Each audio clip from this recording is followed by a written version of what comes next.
ನಮಸ್ಕಾರ. SP focus media ಚಾನಲ್ಗೆ ಸ್ವಾಗತ. ಬಿಗ್ ಬಾಸ್ನಲ್ಲಿ ಇವತ್ತು ಒಂದು ಹೆಸರು ಕೇಳ್ತಾ ಇರೋದು ಗಿಲ್ಲಿ ನಟ. ಎಸ್, ಗಿಲ್ಲಿ ನಟನ ಸ್ನೇಹಿತರು ಇವತ್ತು ನಮ್ಮ ಜೊತೆ ಇದ್ದಾರೆ. ಅವರ ರೂಮ್ಮೇಟ್, ಕ್ಲೋಸ್ ಫ್ರೆಂಡ್, ಕಷ್ಟ ಸುಖದಲ್ಲಿ ಜೊತೆಗಿದ್ದವರು ಆ್ಯಂಡ್ ಶಾರ್ಟ್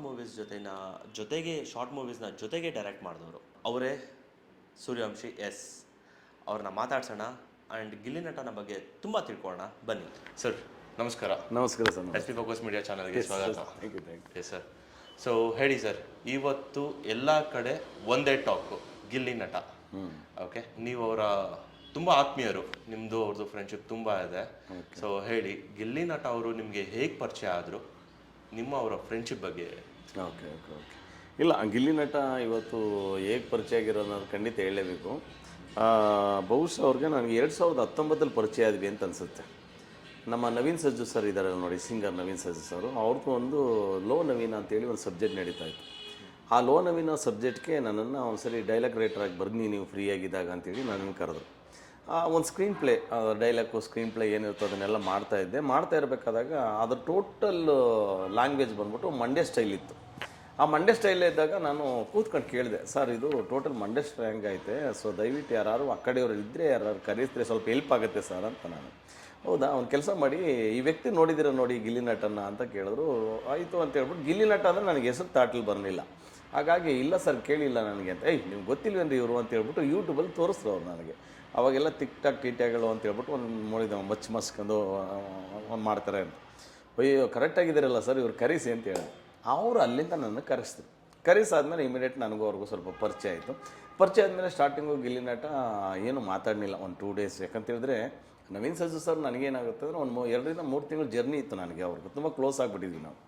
ಇವನು ಹೊಸ್ದಾಗಿ ಬಂದಲ್ಲ ಗಿಲ್ಲಿ ನಟ, ಆವಾಗ ಏನಾಗುತ್ತೆ ನಮ್ಮ ಜೊತೆಲೆಲ್ಲ ಸ್ವಲ್ಪ ಕ್ಲೋಸ್ ಆಗಿ ನಮ್ಮನ್ನು ಅಂಡರ್ಸ್ಟ್ಯಾಂಡಿಂಗ್ ಮಾಡ್ಕೊಳ್ಳೋಕ್ವರೆಗೂ ಸ್ವಲ್ಪ ಟೈಮ್ ತೊಗೊಂಡ್ರು ಅವರು. ಸರಿ ಆಯಿತು ಅಂತ ಹೇಳ್ಬಿಟ್ಟು ಬರೋದು, ಕೂತ್ಕೊಂಡು ಮಾತಾಡೋದು, ಕಾಫಿ ಟೀ ಕುಡಿಯೋದು, ಹಿಂಗೆಲ್ಲ ಮಾಡ್ತಾಯಿದ್ರು. ಚರ್ಚೆ ಮಾಡ್ತಾಯಿದ್ರು. ಯಾವುದೋ ಒಂದು ವಿಶೇಷ ಒಂದು ಸೀಕ್ವೆನ್ಸ್ಗೆ ಒಂದು ಕಾಮಿಡಿ ಡೈಲಾಗ್ ಬೇಕು ಅಂತ ಹೇಳ್ಬಿಟ್ಟು ಡಿಸ್ಕಷನ್ ನಡೀತಾ ಇತ್ತು. ಸರಿ ಆಯಿತು ಅಂತ ಹೇಳ್ಬಿಟ್ಟು ಡಿಸ್ಕಷನ್ ಮಾಡಬೇಕಾದಾಗ ಅವರೊಂದು ಕಾಮಿಡಿ ಹೇಳಿದ್ರು, ಅದು ನಾರ್ಮಲಾಗಿತ್ತು. ನಾನೊಂದು ಕಾಮಿಡಿ ಹೇಳಿದೆ, ಬಿದ್ದು ನಕ್ಬಿಟ್ರು. ಯಾರು ನವೀನ್ ಸಜ್ಜು ಸರ್ ಇರ್ಬೋದು, ಇನ್ನೂ ಸುಮಾರು ಜನ ಫ್ರೆಂಡ್ಸ್ಗಳು ಯಾರಿದ್ರು, ಅದೆಲ್ಲ ಅದನ್ನು ಎದ್ದು ನಕ್ಕಿದ್ದು ಗಿಲ್ಲಿ. ಆ ಒಂದು ಪಿ ಹೋಟೆಲ್ ಒಂದು ಕನೆಕ್ಟಿವಿಟಿ ಆಗುತ್ತೆ ನೋಡಿ ನಿಮಗೆ, ಯಾವುದು ಶಿರೋಮಣ ಅಂತ. ಓಹೋ ನೀನು ಮನೇಲೇ ಇದೆಯಾ, ಆ ಬಾಲು ಊರಲ್ಲೆಲ್ಲ ಹುಡುಕ್ತಾವನೆ ನಿನ್ನ. ಸರಿ ಯಾವ ಬಾಲು ಅಂತ ಕೇಳ್ತೀನಿ, ಅವನು ಲವಡಕ್ಕೆ ಬಾಲ್ ಅಂತ ಹೇಳ್ಬಿಡ್ತಾನೆ. ಸೊ ಈ ಡೈಲಾಗ್ನ ನಾನು ಅಲ್ಲಿ ಕನೆಕ್ಟ್ ಮಾಡಿದ್ದೆ. ಸಾರ್ ಇದು ಸಕ್ಕತ್ತಾಗಿದೆ ಸರ್ ಅಂತ ಹೇಳ್ಬಿಟ್ಟು ಅಷ್ಟರಲ್ಲಿ ಒಂದು ಕಾನ್ಸೆಪ್ಟ್ ರೆಡಿ ಮಾಡ್ಕೊಂಡಿದ್ದೆ, ಪಿ ಓಟು ಅಂತ. ಆ ರೋಡಲ್ಲಿ ಕೂತ್ಕೊಂಡು ಎಣ್ಣೆ ಹೊಡಿತಾ ಇರ್ತಾರೆ ಎಲ್ಲರೂ, ಈ ಥರದೊಂದು ಕನೆಕ್ಟ್ ಮಾಡಿದ್ರೆ ಸರ್ ಇಲ್ಲಿಗೆಲ್ಲರೂ ಸ್ಪೇಸ್ಫುಲ್ ಆಗಿ ಇಲ್ಲಿ ಹಾಕ್ಬಿಡೋಣ ಸರ್ ಡೈಲಾಗ್ ಅಂತ ಹೇಳ್ಬಿಟ್ಟು ಅವನೇನು ಮಾಡಿ ಪ್ರಿಪ್ರೇಷನ್ ಆಗ್ಬಿಟ್ಟ. ಸರಿ ಆಯಿತು ಓಕೆ ಅಂತ ಹೇಳ್ಬಿಟ್ಟು ಏನು ಮಾಡಿದ್ವಿ, ಪಿ ಓಟೆಲ್ಲ ರೆಡಿ ಮಾಡಿಕೊಂಡು ಅದಕ್ಕೆಲ್ಲ ಸ್ವಲ್ಪ ರಿಹರ್ಸಲು ಮಾಡ್ತಾಯಿದ್ವಿ. ರಿಹರ್ಸಲ್ ಮಾಡಬೇಕಾದಾಗ ಸರಿ ಎಲ್ಲಿ ಶೂಟ್ ಮಾಡೋದು ಏನು ಕತೆ ಅಂತ ಮೊದಲೇ ಪ್ಲಾನಿಂಗ್ ಆಯಿತು. ಅವನು ಯಾವತ್ತಾದರೂ ಪರ್ಫೆಕ್ಟ್ ಆಗೋವರೆಗೂ ಶೂಟ್ಗೆ ಹೋಗಲ್ಲ ಗಿಲ್ಲಿ. ಸರಿ ಆಯಿತು ಅಂತ ಹೇಳ್ಬಿಟ್ಟು ಸೀದಾ ಹೋಗಿ ಎಲ್ಲರದ್ದು ಕನೆಕ್ಟ್ ಮಾಡ್ಕೊಂಡು ಎಲ್ಲ ಆರ್ಟಿಸ್ಟ್ಗಳಿಗೂ ಫೋನ್ ಮಾಡಿಬಿಟ್ಟು ಸರಿ ಅಂತ ಹೇಳ್ಬಿಟ್ಟು ಬರೋಕ್ಕೆ ಹೇಳಿದ್ರು. ಆವತ್ತು ನನ್ನೇ ಕ್ಯಾರೆಕ್ಟರ್ ಮಾಡೋ ಅಂತ ಇನ್ನೊಬ್ಬ ಪರ್ಸನ್ ಬರಲಿಲ್ಲ. ಡೈಲಾಗ್ ನಾನು ಬರೆದಿದ್ದೆ. ಸರ್ ಏನು ಮಾಡೋದು ಸರ್, ಆ ವ್ಯಕ್ತಿ ಬರ್ತಾ ಇಲ್ವಲ್ಲ ಸರ್ ಅಂತೇಳಿ ಡಿಸ್ಕಷನ್ ನಡೀತಿತ್ತು. ಅವನು ಕೆಲಸ ಮಾಡಿ ಸರ್ ನೀವೇ ಕೂತ್ಕೊಬಿಡಿ, ಅದೇನಾಗುತ್ತೆ ಅದಾಗಲಿ ಅಂತ ಹೇಳ್ಬಿಟ್ಟು ಸೀದಾ ಏನು ಮಾಡ್ಬಿಟ್ಟು ನನ್ನೇ ಕೂರಿಸ್ಬಿಟ್ರು. ಅಲ್ಲಿಂದ ನನಗೂ ಅವನಿಗೂ ಒಂದು ಫಸ್ಟ್ ಪಿ ಓಟ್ ನಾನು ಅವನು ಕನೆಕ್ಟ್ ಮಾಡಿದ್ವಿ. ಜೊತೆಗೆ ಇನ್ನೊಂದೇನಪ್ಪ ಅಂತ ಹೇಳಿದ್ರೆ ಆ ಒಂದು ಪಿ ಓಟು ಬೇರೆ ಲೆವೆಲ್ಗೆ ಎತ್ಕೊಬಿಡ್ತು ನಮ್ಮನ್ನು. ಆ ಡೈಲಾಗ್ ಅನ್ನೋದು ಲೌಡಿಕೆ ಬಾಲ್ ಅನ್ನೋ ಡೈಲಾಗ್ ಇದೆಯಲ್ಲ, ಅದು ಬೇರೆ ಎಲ್ಲಿ ನೋಡಿದ್ರು ಅದೇ ಟ್ರೋಲು. ಸರಿ ನಮಗೇನಾಗುತ್ತೆ ಅಂದರೆ ಸ್ಟಾರ್ಟಿಂಗ್ ಆ ಡೈಲಾಗ್ ಬರೆದಿದ್ದು ಓಕೆ, ನಾನೇ ಬರೆದಿದ್ದು ಆ ಡೈಲಾಗ್ನ ಹಿಂಗಿದೆ ಓಕೆ ಅಂತ ಹೇಳ್ಬಿಟ್ಟು ಪಂಚಿಂಗ್ ಇದೆ ಮಾಡೋಣ ಅಂತ ಮಾಡಿಸ್ಬಿಟ್ವಿ. ಸರ್ ಅದು ರಿಲೀಸ್ ಆದಮೇಲೆ ನಮಗೆ ಗೊತ್ತಿಲ್ಲ, ಭಯ ಆಗ್ತಿತ್ತು ನಮಗೆ. ಬೇರೆಯವ್ರು ಏನು ಹೇಳ್ತಾರೋ ಏನು ಕತೆ, ಈ ಥರ ಸೋಷಿಯಲ್ ಮೀಡ್ಯಾದಲ್ಲಿ ಹಿಂಗೆಲ್ಲ ಡೈಲಾಗ್ ಹೇಳ್ಬಿಡ್ತಾರೆ ಹಿಂಗೆ ಅಂತ ಹೇಳ್ಬಿಟ್ಟು ಹೆಚ್ಚಿಕೊಂಡು ಸುಮಾರು ಜನ ರೀಲ್ಸು ಮಾಡಿಬಿಟ್ರು ಅವರು. ಆ ರೀಲ್ಸ್ ಮಾಡಿ ವೈರಲ್ ಆಗೋವರೆಗೂ ನಮಗೆ ಭಯ ಇದ್ದಿದ್ದು, ವೈರಲ್ ಆದಮೇಲೆ ಸ್ವಲ್ಪ ಕಡಿಮೆ ಆಯಿತು ಸರ್ ನಮಗೆ. ತಡೆಪ ಏನೋ ಮಾಡಿದ್ದೀವಿ ಪರವಾಗಿಲ್ಲ ಅಂತೇಳಿ ಸ್ವಲ್ಪ ಕಡಿಮೆ ಆಯಿತು. ಅಲ್ಲಿಂದ ಆ ಪಿ ಓಟ್ ಆದಮೇಲೆ ನಮಗೂ ಅವ್ರಿಗೆ ಏನಾಗುತ್ತೆ, ಒಂದು ಬಾಂಡಿಂಗ್ ಜಾಸ್ತಿ ಬೆಳೆದ್ಬಿಡ್ತು. ನಾನು ಡೈಲಾಗ್ ಬರೀತಾಯಿದ್ದೆ, ನಾನು ಡೈಲಾಗ್ ಬರೆಯೋದು ಅಂದ್ರೆ ತುಂಬ ಇಷ್ಟ ಅವನಿಗೆ ಗಿಲ್ಲಿಗೆ. ಆ ಡೈಲಾಗ್ ಏನು ಮಾಡ್ತಾನೆ, ಎಲ್ಲೆಲ್ಲಿ ಬೇಕಲ್ಲಿ ಸ್ಪೇಸ್ ಮಾಡ್ಕೊತಾಯಿದ್ವಿ. ಜೊತೆಗೆ ಅದಾದಮೇಲೆ ಪಿ ಓಟ್ ಆದಮೇಲೆ ನಲ್ಲಿ ಮೂಳೆ ಮಾಡಿದ್ವಿ. ಸೊ ನಲ್ಲಿ ಮೂಳೆ ಅಂತ ಒಂದು ಮಾಡಿದ್ವಿ. ಪಿ ಓಟ್ ಆದಮೇಲೆ ನಲ್ಲಿ ಮೂಳೆ ಏನಾಗುತ್ತೆ ಅಂದರೆ ಅದಕ್ಕೆ ಬೇರೆ ಟೈಟಲ್ ಇದ್ದಿದ್ದು, ಎಕ್ಸ್ಪೆಷಲಿ ನಲ್ಲಿ ಮೂಳೆ ಅಂತ ಇರಲಿಲ್ಲ. ಕಂಟೆಂಟ್ ಎಲ್ಲ ರೆಡಿ ಮಾಡಿದ್ವಿ. ಒಂದು ಮೂಳೆಗೋಸ್ಕರ ಗಲಾಟೆ ಆದರೆ ಹೆಂಗೆ, ಒಂದು ಮೂಳೆಗೋಸ್ಕರ ಗಲಾಟೆ ಮಾಡಿ ಒಂದು ಮದುವೆ ನಿಂತೋದ್ರೆ ಹೆಂಗೆ ಅಂತ ಹೇಳ್ಬಿಟ್ಟು ನಮ್ಗೆ ತಾಟಲ್ಲಿ ಬಂದಿತ್ತು. ಎಕ್ಸ್ಪೆಷಲ್ ಅದನ್ನು ನಾನು ಪೇಪರ್ ಓದಿದಾಗ SI ಬರೋವರೆಗೂ ಎಲ್ಲ ತಲೆ ಹೊಡ್ಕೊಂಡು ಪೊಲೀಸ್ ಸ್ಟೇಷನ್ ನಿಂತಿರ್ತಾರೆ. SI ಬಂದ್ಬಿಟ್ಟು ಫುಲ್ ಗಾಬರಿ ಆಗ್ಬಿಟ್ಟಿರ್ತಾರೆ. ಅದು ನನಗೆ ಒಂದು ರಿಯಲ್ ಇನ್ಸಿಡೆಂಟ್ ನಡೆದಿದ್ದು ನೆನಪಿತ್ತು. ಸರ್ ಹಿಂಗೆ ಆಗ್ಬಿಟ್ಟಿದೆ ಕಂಡು ಒಂದು ಪೇಪರ್ಲಿ ಅಂತೇಳಿ ನಾನು ಡಿಸ್ಕಷನ್ ಮಾಡಿದ್ವಿ. ಸರಿ ಆಯಿತು ಅಂತ ಹೇಳ್ಬಿಟ್ಟು ಎಸ್ ಐ ಬಂದ್ಬಿಟ್ಟು, ಸರ್ ಒಂದೇ ಒಂದು ಜೊನ್ನೆ ಮಟನ್ಗೆ 8 ಜನ ತಲೆ ಹಿಡ್ಕೊ ಬಂದರೆ ಸರ್ ಅಂತ. ಎಸ್ ಐ ಫುಲ್ ಬೇಜಾರಾಗ್ಬಿಟ್ಟು, ಅಯ್ಯೋ ಪೋಲಿ ಮಕ್ಕಳ ಯಾವುದೋ ಆಸ್ತಿ ಗಲಾಟೆ ಸಮಥಿಂಗ್ ಹುಡುಗಿರ್ ಗಲಾಟೆ ಅಂತ ನಾನು ಅನ್ಕೊಂಡ್ರೆ ಒಂದೇ ಒಂದು ಜೊನ್ನೆ ಮಟನ್ಗೆ 8 ಜನ ತಲೆ ಹೊಡ್ಕೊ ಬಂದಿದ್ರಲ್ಲ ಅಂತ. ಇದು ನಗಬೇಕಾದಾಗ ನಮಗೆ ತುಂಬ ಕಾಮಿಡಿ ಆಗಿಬಿಡ್ತು. ಸರ್ ಈ ಕಂಟೆಂಟ್ ಚೆನ್ನಾಗಿದೆ, ಇದ್ರ ಮೇಲೆ ಮಾಡೋಣ ಸರ್ ಅಂತ ಹೇಳ್ಬಿಟ್ಟು ಸೀದಾ ಅದನ್ನು ಮಾಡಿದ್ವಿ. ಆ ನಲ್ಲಿ ಮೂಳೆ ಅನ್ನೋದು ಬೇರೆ ಟೈಟಲ್ ಇತ್ತಲ್ಲ, ಆ ಟೈಟಲ್ ಬಿಟ್ಬಿಟ್ಟು ನಾನು ಆಮೇಲೆ ಗಿಲ್ಲಿಗೆ ಹೇಳಿದೆ, ಗಿಲ್ಲಿ ಒಂದು ಕೆಲಸ ಮಾಡಮ್ಮ, ಇದು ನಲ್ಲಿ ಮೂಳೆಗೋಸ್ಕರ ಗಲಾಟೆ ಆಗುತ್ತೆ, ನಲ್ಲಿ ಮೂಳೆ ಅಂತಲೇ ಟೈಟಲ್ ಇಟ್ಬಿಡೋಣ, ಸಗದಾಗಿರುತ್ತೆ. ಆಮೇಲೆ ಹಂಗೆ ಇಲ್ಲ ಸೂಪರಾಗಿರುತ್ತೆ ಇಡೀ ನೀವು ಅಂತ ಹೇಳ್ಬಿಟ್ಟು ನಲ್ಲಿ ಮೂಳೆನೇ ಫೈನಲ್ ಮಾಡಿದ್ವಿ. ಆ ನಲ್ಲಿ ಮೂಳೆ ಮಾಡಿದ್ಮೇಲೆ ನಮಗೆ ಬೇರೆ ರೀತಿ ಬ್ರೈಟ್ ಬಂದ್ಬಿಡ್ತು ಬಿಡಿ ನಮಗೂ ಅವ್ರಿಗೂ.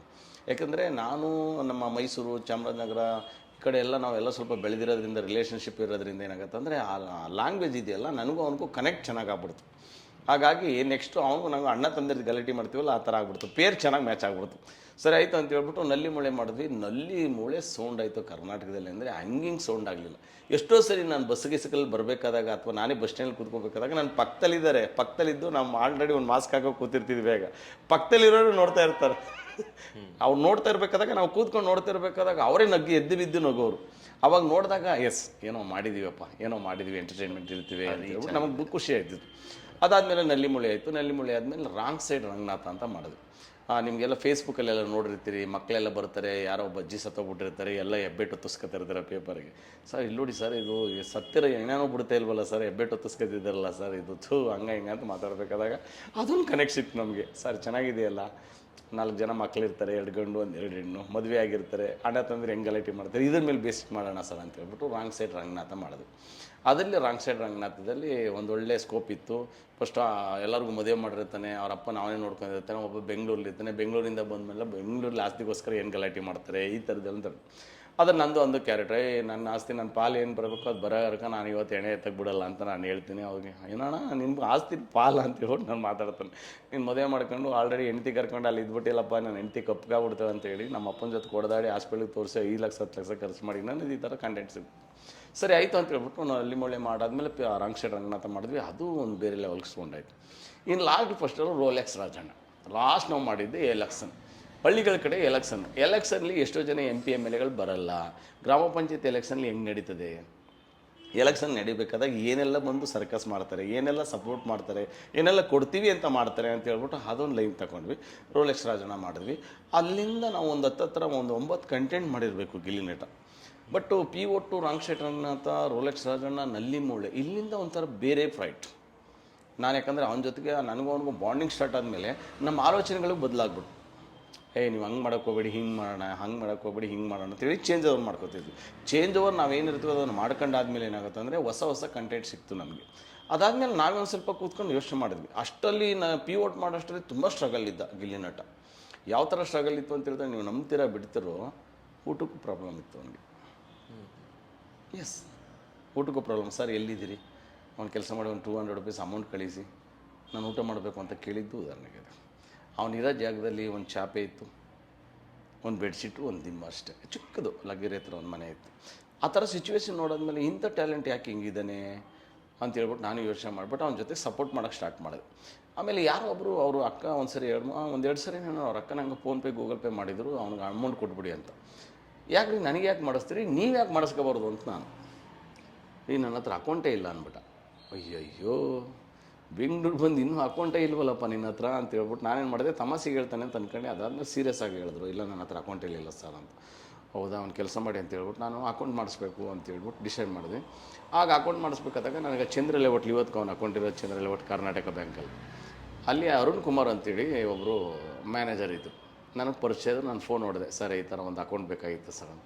ಹೌದಾ, okay no problem. So documents ಏನಿದೆ ಅಂತ ತೊಗೊಂಬನ್ನಿ ಅಂತ. ಇಲ್ಲ ಅವರು ಬೇರೆ ಏರಿಯಾದವರು ಸರ್, ನಾನು ಬೇರೆ ಏರಿಯಾದಂದ್ರೆ ಅಲ್ಲೇ ಮಾಡಿಸ್ಬೇಕು, ಅವ್ರು ಇಲ್ಲಿಗೆ ಬರೋಕ್ಕಿಲ್ಲ ಅಂತ. ಸರಿ, ಇದೊಳ್ಳೆ ಕಥೆ ಐತಲ್ಲ ಅಂತ ಹೇಳ್ಬಿಟ್ಟು ಒಂದು ಕೆಲಸ ಮಾಡೋಣ ಸರ್, ಇಲ್ಲಿದ್ದು ಏನೇನು ಬೇಕಾಗ್ಬೋದು ನಿಮಗೆ ಅಂತಂದು. ಆಧಾರ್ ಕಾರ್ಡು ಪ್ಯಾನ್ ಕಾರ್ಡ್ ಏನಿರುತ್ತೆ ಅದನ್ನು ತೊಗೊಳ್ಳಿ, ಅದನ್ನು ತೊಗೊಂಡಾದ್ಮೇಲೆ ಒಂದು ರೆಂಟಲ್ ಅಗ್ರಿಮೆಂಟ್ ಮಾಡಿಸ್ಕೊಂಡು ನೀವು ಫೋಟೋ ತೊಗೊಂಡು ಬನ್ನಿ ಅಂತ ಹೇಳಿ. ಸರ್ ಆಯಿತು, ರೆಂಟಲ್ ಅಗ್ರಿಮೆಂಟ್ ನನ್ನ ಏರಿಯಾದಲ್ಲೇ ಮಾಡಿಸ್ತೀನಿ ಅಂತ ಹೇಳ್ಬಿಟ್ಟು ನನ್ನ ರೂಮಲ್ಲಿ ಅವನೇ ಅಂತ ಹೇಳ್ಬಿಟ್ಟು ಜಾಯಿಂಟ್ ಮಾಡಿಸಿ ಅಕೌಂಟ್ ಮಾಡಿಸ್ತೀನಿ.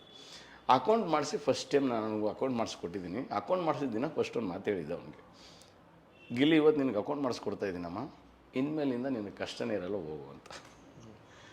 ಅದೇ ಫಸ್ಟ್ ಯಾವತ್ತು ಅಕೌಂಟ್ ಮಾಡ್ತು ಮೇ ಬಿ ನನ್ನ ಪ್ರಕಾರ ಕನಿಷ್ಠ ಪಕ್ಷ ಅಕೌಂಟ್ ಮಾಡಿಸಿ ಒಂದು ವಾರಕ್ಕೆ 5 ದಿನಕ್ಕೆ ಒಂದು ವಾರ ಹತ್ತತ್ತು ಒಂದೊಂದು ವಾರಕ್ಕೆ 30,000 ರೂಪಾಯಿ ಯಾವುದೋ ಅಮೌಂಟ್ ಬಂತು. ಏನು ಸರ್ ನೀವು ಹೇಳ್ದಂಗೆ ಆಗ್ಬಿಡ್ತಿಲ್ಲ ಸರ್ 30,000 ಬಂತು ಅಂತೀವಿ. ಆ 30,000 ರೂಪಾಯಿ ತೊಗೊಂಡು ಅಲ್ಲಿಂದ ಏನು ಮಾಡಿದ್ವಿ, ಸೀದಾ ಹೊರಟ್ರಿ. ಹೊಡ್ತಾ ಒಂದಿನ ಕೂತ್ಕೊಂಡು ಡಿಸ್ಕಷನ್ ಮಾಡಿದ್ವಿ. ನಾನು ಗಿಲ್ಲಿ ನಟ ಇಬ್ಬರು ಡಿಸ್ಕಷನ್ ಮಾಡಿದ್ವಿ. ಇಬ್ಬರು ಡಿಸ್ಕಷನ್ ಮಾಡಾದ್ಮೇಲೆ ಸರ್ ನಾವು ಎಲ್ಲಿವರೆಗೂ ಬರೀ ಯೂಟ್ಯೂಬ್ಗೆ ಸೀಮಿತನ, ನಮ್ಗೆ ಬೇರೆ ಪ್ಲಾನಿಂಗ್ಸ್ ಇಲ್ವಾ ಸರ್ ಅಂತ ಅಂದ್ಕೊಂಡು ಏನು ಮಾಡಿದ್ರಿ, ಏನೋ ಮಾಡಬೇಕು ಹಂಗೆ ಹಿಂಗೆ ಅಂತ ಹೇಳ್ಬಿಟ್ಟು ಒಂದು 2-3 ಇಂಟರ್ವ್ಯೂ ನಡೀತಿತ್ತು. ಹಾಗಾಗಿ ನವೀನ ಸರಿ ಸೆಟ್ಟಿಗೆ ಬಂದಿದ್ದಲ್ಲ, ಡಿಸ್ಕಷನ್ ಬಂದಿದ್ದಲ್ಲ, ಆಗ ಮುಂಗಾರು ಮಳೆ 2 ಮಾಡ್ತಿದ್ರು ಯೋಗರಾಜ್ ಭಟ್ ಸರ್. ಅಲ್ಲಿಗೆ ನವೀನ್ ಸಜ್ಜು ಸರ್ ಹಾಡಕ್ಕೆ ಹೋಗಿದ್ದಾರೆ.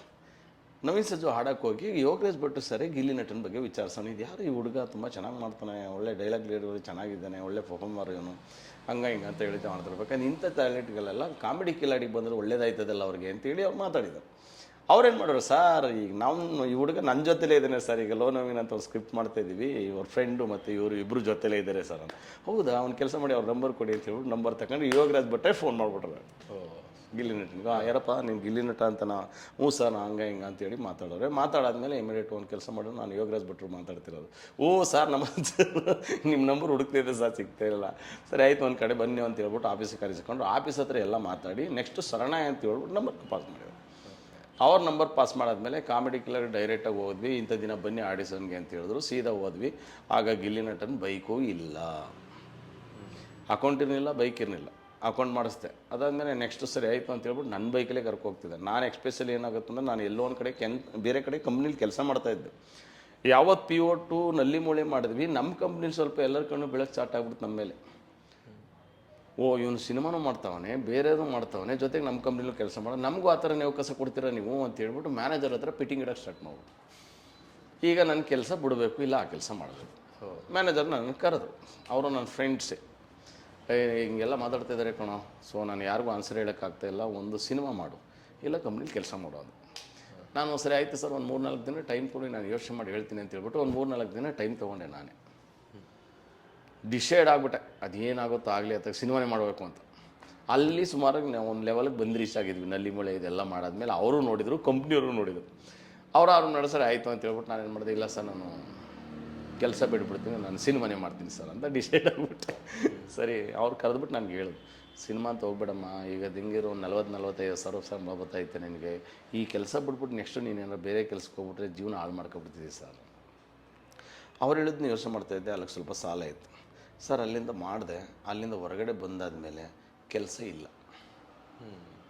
ನಾನು ಚಂದ್ರಳ್ಳಿ ಒಟ್ಟ ಹತ್ರ ಒಂದು ಸರಿ ಕೂತ್ಕೊಂಡು ಕಾಫಿ ಕುಡಿತಾ ಇದ್ದೆ. ಅಲ್ಲಿ ಹುಡುಗರಿಗೆ ಸ್ವಿಗ್ಗಿ ಜೊಮೊಟೊ ಹುಡುಗರು ಅಲ್ಲಿ ಬಂದರು ಇಬ್ಬರು. ಮಾತಾಡ್ಕೊಂಡು ಒಂದು 6 ಗಂಟೆ ಆಗಿರಬೇಕು, ಈವ್ನಿಂಗ್ ಒಂದು 6 ಗಂಟೆ. ಅವನು ಆಲ್ರೆಡಿ ಮಗ ಇವತ್ತು ಏನೂ ಆಗಿಲ್ಲ ಕಣೋ, 1,400 ರೂಪಾಯಿ ಆಗೈತೆ ಅಷ್ಟೇ ಬೆಳಿಗ್ಗೆಯಿಂದ ಅಂತ ಅಂದ. ನಂಗೆ ಚೆಕ್ ಅಂತ ಪ್ಲಸ್ ಆಗ್ಬಿಡ್ತು, 1,400 ರೂಪಾಯಿ ಪರ್ ಡೇ, ವೆರಿ ಗುಡ್ ಅಲ್ವಾ ಅಂತ ಹೇಳ್ಬಿಟ್ಟು. ಅಣ್ಣ ಏನು ನಾನು ಜೊಮೊಟೊ ಹೆಂಗೆ ಮಾಡೋಣ ತಾನೆ, ಹೆಂಗೆ ಏನು ಕತೆ ಎಲ್ಲ ಕೇಳಿದೆ. ಏನಿಲ್ಲ ಗುರು, DL ಇದ್ದರೂ ಸಾಕು, ಗಾಡಿ ಇದ್ದರೂ ಸಾಕು, ನೀನು ಹಿಂಗೆ ಮಾಡಬೇಕು ಅಂತ ಎಲ್ಲ ಐಡಿಯಾ ಕೊಟ್ಟೆ.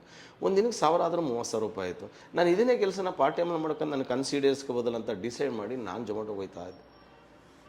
ಕೆಲಸ ಬಿಟ್ಬಿಟ್ಟು ಜೊಮೊಟೊಗೆ ಹೋದೆ. ನಾನು ಹೋಗ್ತಿದ್ದೆ, ಜೊಮೊಟೊಗೆ ಹೋಗ್ತಿದ್ದೆ. ಸುಮಾರು ಜನ ನಾನು ನೋಡೋರು, ಸರ್ ನಿಮ್ಮನ್ನ ಎಲ್ಲೋ ನೋಡಿದ್ದೀರಲ್ಲ ಸರ್, ನಿಮ್ಮನ್ನ ಎಲ್ಲೋ ನೋಡಿದ್ದೀರಲ್ಲ. ಆಮೇಲೆ ಎಲ್ಲಿ ನೋಡಿದ್ದೀರಿ ಅಂತ ಕೇಳೋದು. ಇಲ್ಲ ಸರ್ ನಾನು ಎಲ್ಲೋ ನೋಡಿದ್ದೀನಿ, ನೆನಪಿಗೆ ಬರ್ತಿಲ್ಲ ಸರ್ ಅನ್ನೋರು.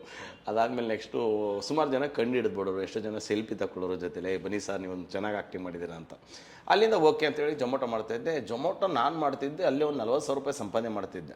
ಅವ್ರಿಗೆ ಗೊತ್ತಾಗ್ಬಿಡ್ತೀವಿ ನನ್ನ ಮಗ ಇಲ್ಲಿಂದ ಹೋಗಿದ್ದಾನೆ, ಜೊಮೊಟೊ ಮಾಡ್ಕೊಂಡಾದ್ರು ಬದುಕ್ತಾವನ ಇಲ್ಲ ಅಂತ ನಮ್ಮ ಮ್ಯಾನೇಜರ್ಗೆ ಗೊತ್ತಾಗ್ಬಿಡ್ತು. ಇಲ್ಲ ಸರ್ ನಾನು ಡಿಸೈಡ್ ಮಾಡ್ಬಿಟ್ಟು ಬಂದೀನಿ, ನಾನು ಏನಾದ್ರು ಮಾಡ್ತೀನಿ ಸರ್, ತಲೆ ಕೆಡ್ಸ್ಕೊಳ್ಳೋಗಿಲ್ಲ, ನಾನು ಸಂಪಾದನೆ ಮಾಡ್ತೀನಿ ಸರ್ ನಾನು. ಸರಿ ಜೊಮೊಟೊ ಮಾಡ್ತಾಯಿದ್ದೆ. ಒಂದಿನ ಈ ಥರ ಜಿ ಕನ್ನಡದಲ್ಲಿ ಆಡಿಷನ್ ಕರೆದಿದ್ದಾರೆ, ಬನ್ನಿ ಸರ್ ಹೋಗೋಣ ಅಂತಂದು. ಸರಿ ನಾನು ಜೊಮೊಟೊಗೆ ಇಲ್ಲ ನೀವು ಒಂದು ಕೆಲಸ ಮಾಡಿ, ಒಂದಿನ ರಜಾ ಹಾಕ್ಬಿಡಿ ಹೋಗ್ಬಿಡೋಣ ಬನ್ನಿ ಅಂತ ಹೇಳ್ಬಿಟ್ಟು ಸೀದಾ ಕರ್ಕೊಂಡು ಹೋದ. ಸರ್ ನಾವು ಹೋಗ್ತಿದ್ವಿ, ಬೆಳಿಗ್ಗೆ ನಾವು ಟಿಫನ್ ಮಾಡಿಲ್ಲ, ಟು ಬಿ ಫ್ರ್ಯಾಂಕ್. ಸೀದಾ ಒಳಗಡೆ ಹೋಗ್ಬೇಕಾದ್ರೆ ಅಬ್ಬಾಯಿ ನಾಡು ಸ್ಟುಡಿಯೋ ಲೆಫ್ಟ್ ಸೈಡಲ್ಲಿ ನಿಮಗೆಲ್ಲ ಟಿಫನ್ ಕೊಡ್ತಾ ಇರ್ತಾರೆ, ನೋಡಿದರೆ ನಿಮ್ಗೆ ಗೊತ್ತಿದ್ರೆ. ಟಿಫನ್ ಕೊಡ್ತಾಯಿದ್ದಾರೆ. ಹೋದೆ, ಇಡ್ಲಿ ಸ್ಮೆಲ್ ಬರ್ತೈತೆ, ಒಳ್ಳೆ ಚಟ್ನಿ ಸ್ಮೆಲ್ ಬರ್ತೈತೆ. ಗಿಲ್ಲಿ ಕರೆದೆ, ಗಿಲ್ಲಿ ಫಸ್ಟ್ ಟಿಫನ್ ಮಾಡ್ಕೊಳ್ಳೋಣ ಅಂತ. ಯಾರು ಬಂದ್ಬಿಟ್ಟು ಹೊಡೆದ್ಬಿಟ್ಟು ಸುಮ್ಮನೆ ರೀ ಬೇಡ, ಬರ್ರಿ ಟಿಫನ್ ತಿಂದ್ರೆ ಏನ್ರಿ ಆಗುತ್ತೆ ಆಗ ಈಗ ಅಂತ ಹೇಳ್ಬಿಟ್ಟು ಸೀದಾ ಹೋದ್ವಿ.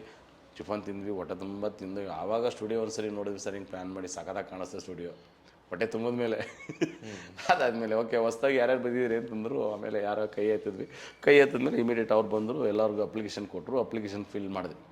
ಅಪ್ಲಿಕೇಶನ್ ಫಿಲ್ ಮಾಡಿದ್ವಿ. ಅಪ್ಲಿಕೇಶನ್ನು ಫಿಲ್ ಮಾಡ್ತಿಲ್ಲ ಗಿಲ್ಲಿ. ಸರ್ ಯಾಕೆ ನಾನು ನೋಡಿದೆ ಓದ್ತೆ ನಂಗೆ ಏನು ಸರಿಯಾಗಿ ಅರ್ಥ ಆಗ್ತಿಲ್ಲ, ನೀವೇ ಮಾಡ್ಬಿಡಿ ಸರ್ ಅಂತ. ಅಕೌಂಟ್ ಮಾಡಿಸ್ಕೊಡ್ಬೇಕಾದ್ರೆ ನಾನು ಏನು ಹೇಳಿದ್ದೆ, ಮತ್ತೆ ಅದೇ ಡೈಲಾಗ್ ಇಲ್ಲಿ ಹೇಳಿದೆ, ಗಿಲ್ಲಿ ನಾನು ಒಳಗಡೆ ಹೋಗ್ತೀನಿ ಇಲ್ವೋ ಡೌಟ್, ನನಗೆ ಅಷ್ಟು ಕಮಿಟ್ಮೆಂಟ್ ಐತೆ, ಬಟ್ ನಿನ್ನ ಅಪ್ಲಿಕೇಶನ್ ನಾನು ಫಿಲ್ ಮಾಡ್ತಿದ್ದೀನಿ ಗಿಲ್ಲಿ, ನೀನು 100% ಗೆಲ್ತೀಯ ಅಂತೇಳಿ ಅಲ್ಲೇ ರೆಫರಲ್ ಕೊಟ್ಟು ಕಾಮಿಡಿ ಕಿಲಾಡಿಗಳು ಆಡಿಷನ್. ಸರಿ ಆಯಿತು ಅಂತ ಹೇಳ್ಬಿಟ್ಟು ಆಡಿಷನ್ ಆಯಿತು. ಓಕೆ, ಅಪ್ಲಿಕೇಶನ್ ಎಲ್ಲ ಫಿಲ್ ಮಾಡೋದು. ನನ್ನ ಅಪ್ಲಿಕೇಶನ್ ಇದು ಬ್ಯಾಗ್ ಒಳಗಡೆ ಹಾಕೊಂಡೆ, ಬೇಡಪ್ಪ ಹೋಗೋದು ಅಂತ. ಯಾಕಂದ್ರೆ ನನಗೆ ಆಲ್ರೆಡಿ ಒಂದು 7 ರಿಂದ 8 ಲಕ್ಷ ರೂಪಾಯಿ ಕಮಿಟ್ಮೆಂಟ್ ಇತ್ತು ನನಗೆ. ನಾನು ಅದನ್ನು ಮಾಡಲೇಬೇಕಾಗಿತ್ತು. ಬೇಡಾಗಿಲ್ಲಿ ನೀನು ಫಸ್ಟು ಹೋಗಿ ಒಂದು ಸ್ಟೆಪ್ ಹೋಗಮ್ಮ, ಆಮೇಲೆ ಏನೋ ಒಂದು ಮಾಡೋಣ ಅಂತ ಹೇಳ್ಬಿಟ್ಟು ಸೀದಾ ಕಳಿಸಾದ್ಮೇಲೆ ಎಲ್ಲರಿಗೂ ಗೊತ್ತಲ್ವ, ಸ್ಟೇಜಲ್ಲಿ ಪರ್ಫಾರ್ಮೆನ್ಸ್ ಎಲ್ಲ ತೋರಿಸ್ಬೇಕು, ಸ್ವಲ್ಪ ರಿಹರ್ಸಲ್ ಎಲ್ಲ ಮಾಡಿಸಿ ಹೇಳ್ತಾರೆ, ಮಾಡಿ ಹೆಂಗೆ ಮಾಡ್ತೀರ ನಾನು.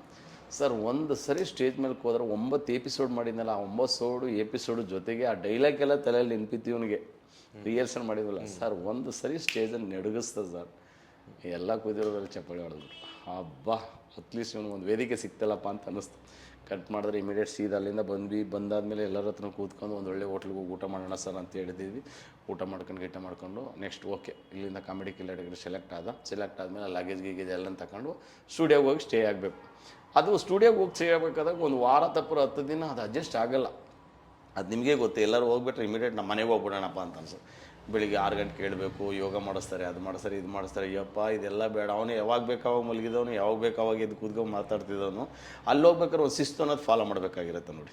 ಸೀದಾ ಅಂತ ಹೇಳ್ಬಿಟ್ರೆ ಎಲ್ಲರೂ ಬಂದುಬಿಡ್ತೀನಿ, ನಾನು ಆಗ್ತಾಯಿಲ್ಲ, ನನ್ನ ಕೇಳಿ ಯಪ್ಪ ನನ್ನ ಕೈಲಿ ಆಗಲ್ಲ, ಅಷ್ಟೊತ್ತಿಗೆ ಎದುರಿಸ್ತಾರೆ, ಅದು ಮಾಡ್ತಾರೆ, ಇದು ಮಾಡ್ತಾರೆ ಅಂತ. ಅವಾಗ ನಾನು ಅವನು ಸ್ವಲ್ಪ ಮೈಂಡ್ ವಾಶ್ ಮಾಡೋದು, ಹಿಂಗಿದೆ ಸ್ವಲ್ಪ ಕಷ್ಟಪಟ್ಟರೆ ಪ್ರತಿಫಲಪ್ಪ. ಅವಾಗೆಲ್ಲ ಫ್ಲ್ಯಾಶ್ ಬ್ಯಾಕ್ ಹೇಳೋದು ನನಗೆ. TS ನಾಗರಮಣ ಸರ್ ಯಶ್ ಸರ್ ಬಗ್ಗೆ ಎಲ್ಲ ಹೇಳಿದರು. ಈ ಥರ ಮೇಲ್ಗಡೆ ಜಾಗ ಇಲ್ಲದೆ ಮೇಲ್ಗಡೆ ಇದ್ರ ಮೇಲೆ ಮಾಡ್ಕೊಂಡು ಟಾಪ್ ಮೇಲೆ ಮಲ್ಕೊಂಡು ಇದಕ್ಕೆ ಬಂದಿದ್ದರು ಅವರು ಯಶ್ ಅವರು ಅಂತ. ಅದನ್ನೆಲ್ಲ ಎಕ್ಸಾಂಪಲ್ ಕೊಡೋದು ನಾನು ಇವ್ರಿಗೆ. ನೋಡಿ ಅವರೆಲ್ಲ ಎಷ್ಟು ಕಷ್ಟಪಟ್ಟಿದ್ದಾರೆ ಹಂಗೆ ಹಿಂಗೆ ಅಂತ ಹೇಳ್ಬಿಟ್ಟು ಕಷ್ಟಪಟ್ಟರನ್ನೆಲ್ಲ ಹೇಳಿ, ಹೌದಾ ಸರಿ ಆಯಿತು ಸರ್ ನಾನು ಮಾಡ್ತೀನಿ ಅಂತ ಹೇಳ್ಬಿಟ್ಟು ಮತ್ತೆ ಮಾಡೋದು. ಮಾಡಿ ಹಂಗೆ ಮಾಡಿ ಅಟ್ಲೀಸ್ಟ್ ಒಂದು ರಿಹರ್ಸಲ್ ಸ್ಟೆಪ್ ಹೋಗಿ ಅಲ್ಲಿಯವರೆಲ್ಲ ಒಂದು ಸರೌಂಡಿಂಗಲ್ಲಿ ನೆಟ್ವರ್ಕೆಲ್ಲ ಸ್ವಲ್ಪ ಅಡ್ಜಸ್ಟ್ ಆಗೋಕ್ಕೆ ಸ್ಟಾರ್ಟ್ ಮಾಡೋದು.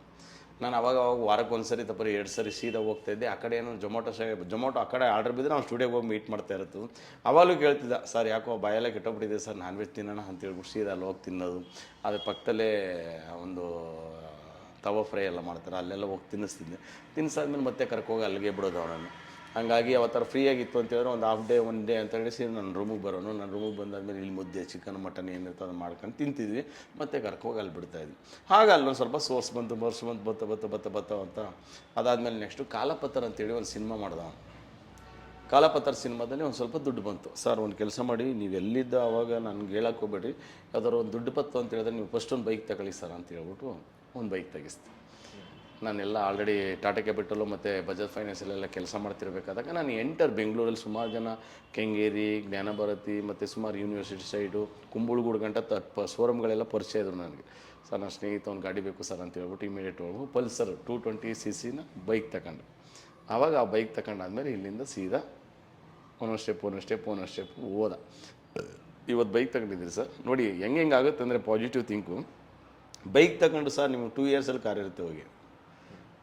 ಸೋನಮೂಲ ಯೂನಿವರ್ಸಿಟಿಯಲ್ಲಿ ಉಲ್ಲಳುಪ್ನಗರ ಮೇನ್ ರೋಡಲ್ಲಿ ಮಂಗಳೂರು ಕಾಲೇಜ್ ಹತ್ರ ಕೆಳಗಡೆ ಹೋಗಿ ಒಂದು ಬೈಕ್ ತಗೊಂಡ್ವಿ. ಬೈಕ್ ತಗೊಂಡಾದ್ಮೇಲೆ ಅವ್ನು ಪೂಜೆ ಮಾಡಿದಾಗ ಹೇಳಿದೆ, ಸರ್ ಈ ಬೈಕ್ ಬಂದಿದೆ, ಇನ್ನು 2 ಇಯರ್ಸಲ್ಲಿ ನಿಮ್ಮ ಹತ್ರ ಕಾರ್ ಇರುತ್ತೆ ಹೋಗಿ ಅಂತ.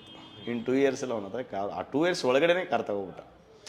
ಸೊ ಅದು ನಮ್ಮ ಒಂದು ಕಮಿಟ್ಮೆಂಟು ಮತ್ತು ನಮ್ಮ ಒಂದು ಪಾಸಿಟಿವ್ ಥಿಂಕಿಂಗ್ಸ್. ಅದು ಸರಿ ಆಯಿತು ಅಂತ ಹೇಳ್ಬಿಟ್ಟು ಅಲ್ಲೆಲ್ಲ ಬಂದಾದಮೇಲೆ ನಮಗೂ ಅವನಿಗೂ ಬಾಂಡಿಂಗು ಸಿಕ್ಕಾಪಟ್ಟೆ ಸ್ಟ್ರಾಂಗ್ ಆಗಿ ಸ್ಟಾರ್ಟ್ ಆಯಿತು. ಕಾಮಿಡಿ ಕಿಲಾಡಿಗೆ ಹೋದ್ಮೇಲೆ DKD ಇಲ್ಲ, ಕಾಮಿಡಿ ಕಿಲಾಡಿ ಹೋದ್ಮೇಲೆ ಭರ್ಜರಿ ಬ್ಯಾಚುಲರ್ಸಲ್ಲಿ ನಾವು ಡಿಸ್ಕಷನ್ ಏನು ಮಾಡ್ತಿದ್ವಿ ಅದೆಲ್ಲ ಅಲ್ಲಿ ಇನ್ಕ್ಲೂಡಿಂಗ್ ಮಾಡ್ತಾ ಬರ್ತಾ ಇದ್ದ ಕಾಮಿಡಿಗೆ. ಭರ್ಜರಿ ಬ್ಯಾಚುಲರ್ಸ್ ಸ್ವಲ್ಪ ರೈಟ್ ಹೋಗ್ತಾ ಭರ್ಜರಿ ಬ್ಯಾಚುಲರ್ಸ್ ನೆಕ್ಸ್ಟ್ ಪ್ರಾಪರ್ಟಿ ಕಾಮಿಡಿ ಅಂತೇಳಿ ಒಂದು ಇನ್ಕ್ಲೂಡಿಂಗ್ ಮಾಡ್ಕೊಂಡು ನಾ ಇದು ಕೇಳಬೇಕಂತಿದ್ದೆ. ಪ್ರಾಪರ್ಟಿ ಕಾಮಿಡಿ ತುಂಬಾ ಹಿಟ್ ಆಯ್ತು. ಹೌದು.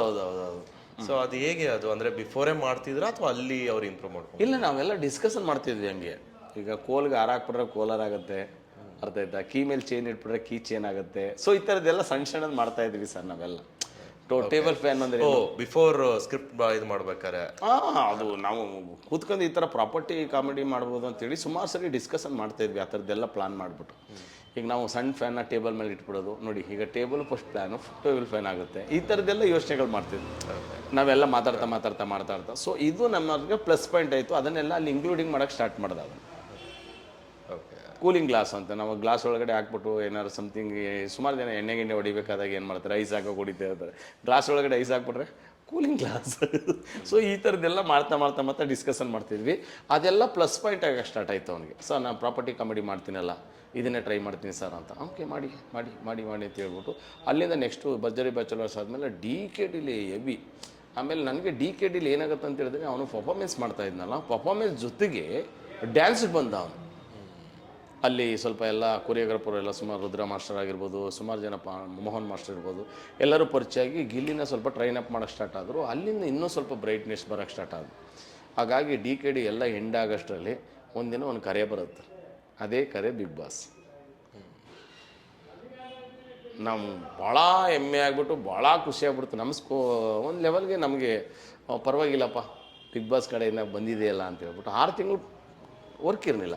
ಸೀದಾ ಬಿಗ್ ಬಾಸಲ್ಲಿ ಒಂದು ಆಫರ್ ಬಂತು. ಸೀದಾ ಆಲ್ರೆಡಿ ಫಿಕ್ಸ್ ಆದ ಬಿಗ್ ಬಾಸಲ್ಲಿ ಹೋಗಿ ಇವತ್ತು ಯಾವ ಥರ ರೆಕಗ್ನಿಷನ್ ಆಗಿದ್ದೀನಿ, ಇವತ್ತು ಯಾವ ಲೆವೆಲ್ಗೆ ರೀಚ್ ಆಗಿದ್ದೀನಿ ಅದು ನಿಮಗೆ ಗೊತ್ತು.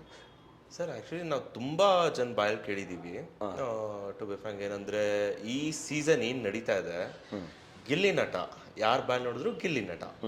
ಸೊ ಅವ್ರು ಇಲ್ಲಾಂದ್ರೆ ನಾವು ಶೋನೇ ನೋಡ್ತಾ ಇರಲಿಲ್ಲ. ಮತ್ತು ಮೋಸ್ಟ್ ಎಂಟರ್ಟೈನ್ಮೆಂಟ್ ಇನ್ ದಿಸ್ ಈ ಸೀಸನ್ ಅಲ್ಲಿ ಏನ್ ಹೇಳ್ತೀರಾ ಇದಕ್ಕೆ? ಅಂದ್ರೆ ಅವರು ಇವಾಗ ಏನ್ ಬಿಗ್ ಬಾಸ್ ಅಲ್ಲಿ ಅವ್ರು ಇದ್ದಾರೆ ಸೇಮ್ ಅವರೇನಾ, ಅಥವಾ ಈಸ್ ಪ್ಲಾನಿಂಗ್ ಏನೋ ಅವರು ಗೇಮ್ ಏನಾದ್ರು ಪ್ಲಾನ್ ಮಾಡ್ತಿದಾರಾ? ಇಲ್ಲ, ನಾನು ಎಸ್ಪೆಷಲಿ ನೀವು ಬಿಗ್ ಬಾಸ್ ನೋಡ್ತಿರೋರಿಗೆಲ್ಲ ಅಕಸ್ಮಾತ್ ನನ್ನ ಸ್ನೇಹಿತಂದು ಆಕ್ಟಿವಿಟೀಸ್ ಹೇಳಬೇಕು ಅಂದರೆ ಅವ್ನು 100ಕ್ಕೆ ಒಂದು 10% ತೋರಿಸಿರ್ಬೇಕಷ್ಟೇ.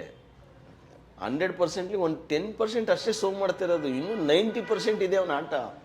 ಎಕ್ಸ್ಪೆಷಲಿ ಇನ್ನೂ ಶೋಯೇ ಆಗಿಲ್ಲ ಅದು. ಯಾಕಂದರೆ ಬೇರೆಯವ್ರಿಗೂ ಆಪ್ಷನ್ ಇದೆಯಲ್ಲ ಅಲ್ಲಿ. ಈಗ ಬರೀ ಗಿಲ್ಲಿ ನಟಂದೇ ನೋಡೋಕ್ಕಾಗೋದಿಲ್ಲ. ಯಾಕಂದರೆ ಇವರು ಕೈ ಕಟ್ಟಿ ಬಾಯಿ ಮುಚ್ಚೋದಂಗೆ ಆಗುತ್ತೆ. ನೀನು ಜಾಸ್ತಿ ಮಾತಾಡಬೇಡ, ಕಡಿಮೆ ಮಾತಾಡೋದು, ಅದೆಲ್ಲ ಇರುತ್ತೆ. ಅದನ್ನೆಲ್ಲ ಅಡ್ಜಸ್ಟ್ ಮಾಡ್ಕೊಂಡೇ ಮಾಡಬೇಕಲ್ಲ ಅವನು. ಸೊ ಆ ಥರ ಇದ್ದಾಗ ಏನಾಗುತ್ತೆ ಅಂದರೆ ಕನಿಷ್ಠ ಪಕ್ಷ ಇನ್ನೂ ಅವನ ಆಟನ ಎಕ್ಸ್ಪೋಸ್ ಮಾಡೇ ಇಲ್ಲ ಅವನು. ನಾನು ನೋಡಿದ ಗಿಲ್ಲಿ ಬೇರೆ. ಓಕೆ, ಅಂದರೆ ಅವರು ಇವಾಗ ಕ್ಯಾಮ್ರಾ ಮುಂದೆ ಏನಿದ್ದಾರೆ ಸೇಮ್ ಕ್ಯಾಮ್ರಾ ಹಿಂದೆನೂ ಹಂಗೇನಾ ಅವರು? ಹೌದೌದು. ನೀವು ಜೆರಾಕ್ಸ್ ಅದು ಚೇಂಜಸ್ ಇಲ್ಲ. ಡಾಕ್ಯುಮೆಂಟ್ಸ್ ಏನು ಕೊಟ್ಟರೆ ಅದನ್ನ ಜೆರಾಕ್ಸ್ ಮಾಡಿಕೊಡುತ್ತಲ್ಲ ಮಿಷಿನ್, ಆ ಥರ ಅದು ಚೇಂಜಸ್ ಇಲ್ಲ. ಅಂದರೆ ಅವ್ರು ಏನೋ ಗೇಮ್ ಆಡ್ತಿಲ್ಲ, ಈಸ್ ಒರಿಜಿನಲ್ ಗಿಲ್ಲಿ ನಟ. ಒರಿಜಿನಲ್ ಗಿಲ್ಲಿ ನಟ ಅವನು. ಆಮೇಲೆ ಒರಿಜಿನಲ್ ಗಿಲ್ಲಿ ನಟ ಅನ್ನೋದಕ್ಕಿಂತ ಹೆಚ್ಚಾಗಿ ಆನ್ ಸ್ಪಾಟ್ ಕ್ರಿಯೇಟರ್ಸ್ ಅವನು. ಅದು ನಮ್ಗೆ ಅವನಿಗೆ ತಾಟಲ್ಲಿ ಬಂದಿರೋದೇ ಹೆಂಗೆ ಬಂದಿದೆ ಎಕ್ಸ್ಬೇಕು ನಾವೆಲ್ಲ ಹಂಗೆ ಮಾಡ್ತಾ ಇದ್ದಿದ್ವಿ. ಎಕ್ಸ್ಪೆಷಲಿ ನಾವೇನಾದ್ರು ಮಾಡಬೇಕಾದಾಗ ಆ ಥರ ಆನ್ ಸ್ಪಾಟೇ ಡಿಸ್ಕಷನ್. ಆಮೇಲೆ ಯೋಚನೆ ಮಾಡ್ಬಿಟ್ಟು ಆಮೇಲೆ ಡೈಲಾಗ್ ಕೇಳೋ ಸೀನ್ ಇಲ್ಲ, ಆನ್ ಸ್ಪಾಟಲ್ಲೇ ಹೇಳ್ತಾನೆ ಕೌಂಟ್ರು. ಆಮೇಲೆ ಅವ್ನು ಮಲ್ಗಾರಲ್ಲ ಜಾಸ್ತಿ. ಅಕಸ್ಮಾತ್ ನಿದ್ರೆ ಮಾಡ್ತೀನಿ ಅಂತ ಹೇಳಿದ್ರು ಕನಿಷ್ಠ ಪಕ್ಷ ತಲೆ ಕೆಲಸ ಕೊಟ್ಟಿರ್ತಾನೆ ಅವನು. ಅದಕ್ಕೆ ದೊಡ್ಡವ ದೋಸೆ ಕೊಡು, ಚಿಕ್ಕವ ಚಟ್ನಿ ಕೊಡು ಅಂತೇಳಿ ಏನು ಇಟ್ಟಾಯ್ತು ಸರ್. ಮಿಕ್ಸ್ ಎಲ್ಲ ಹೋಗ್ಬಿಟ್ಟಿದೆ ಸಿಕ್ಕಾಬಟ್ಟ. ಈಗ ದೇವಸ್ಥಾನಗಳು ಅದೇ, ಚೌಟ್ರಿಗೆ ಹೋದ್ರೆ ಚೌಟ್ರಿಗೆ ಹೋದೆ. ಹಿಂಗಾಗಿ ಅವನದೇ ಸಾಂಗ್ ಮಿಕ್ಸ್ ಮಾಡಿದ್ದಾರೆ ಯಾರೋ ಪುಣ್ಯಾತ್ಮ. ಸೊ ಹಾಗಾಗಿ ನೋಡಿ ಎಷ್ಟು ಇದಾಗತ್ತೆ.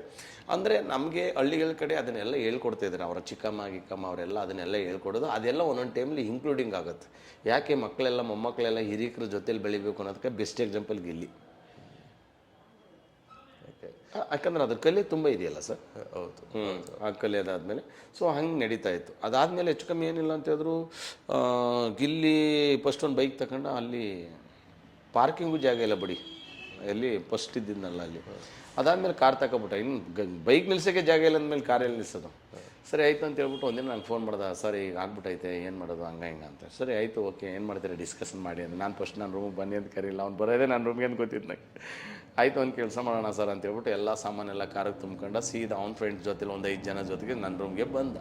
ನನ್ನ ರೂಮಲ್ಲಿ ಲಗೇಜ್ ಇಟ್ಟ, ಎಲ್ಲ ಸಾಮಾನೆಲ್ಲ ತಗೊಬಂದು ಎಲ್ಲ ಇಟ್ಕೊಂಡಾದ್ಮೇಲೆ ಕನಿಷ್ಠ ಪಕ್ಷ ಒಂದು 3 ದಿನ 4 ದಿನ ಅಷ್ಟರಲ್ಲಿ ಒಂದು ಮನೆ ಮಾಡ್ಬಿಡೋಣ ಸರ್ ಅಂತ ಹೇಳ್ಬಿಟ್ಟು ಡಿಸೈಡ್ ಮಾಡ್ದೆ. 1.5 ತಿಂಗಳು ನನ್ನ ರೂಮಲ್ಲೇ ಇತ್ತು ಸಾಮಾನು. ನಮಗೂ ಮಲ್ಕೊಳ್ಳೋಕೆ ಜಾಗ ಇಲ್ಲ, ಏನಿಲ್ಲ. ನಮ್ಮ ಫಾದರ್ ಬೇರೆ ಬಂದ್ಬಿಟ್ಟಿದ್ದಾರೆ. ಸೊ ಈ ಥರ ಕ್ರಿಟಿಕಲ್ ಪೊಸಿಷನಲ್ಲಿ ಇದ್ವಿ. ಒಂದಿನ ನೈಟ್ ಎಲ್ಲ ಶೂಟಿಂಗ್ ಮಾಡ್ಕೊಂಬಂದು ಎದುರುಗಡೆ ಬಿಲ್ಡಿಂಗ್ ಹತ್ರ ಹೋಗಿ ಗೇಟ್ ಹತ್ರನೇ ಕಾರ್ ಹಾಕ್ಬಿಟ್ಟು ಮಲಗ್ಬಿಟ್ಟು ಅವ್ನು ಅಲ್ಲಿ ಹಾಕಿದಾನೆ ನನಗೂ ಗೊತ್ತಿಲ್ಲ. ಏನು ಇನ್ನೊಂದು ಕಾರ್ ಬರಬೇಕು, ಅಲ್ಲಿ ಬಂದು ನಿಂತ್ಕೊಂಡು ಪೈ ಅಂತ ಆರ ಹೊಡಿತಾನೆ ಐತೆ. ನಾವು ಕೇಳಿದಾಗ ಮಲಗ್ಬಿಟ್ಟಿದ್ದೀವಿ.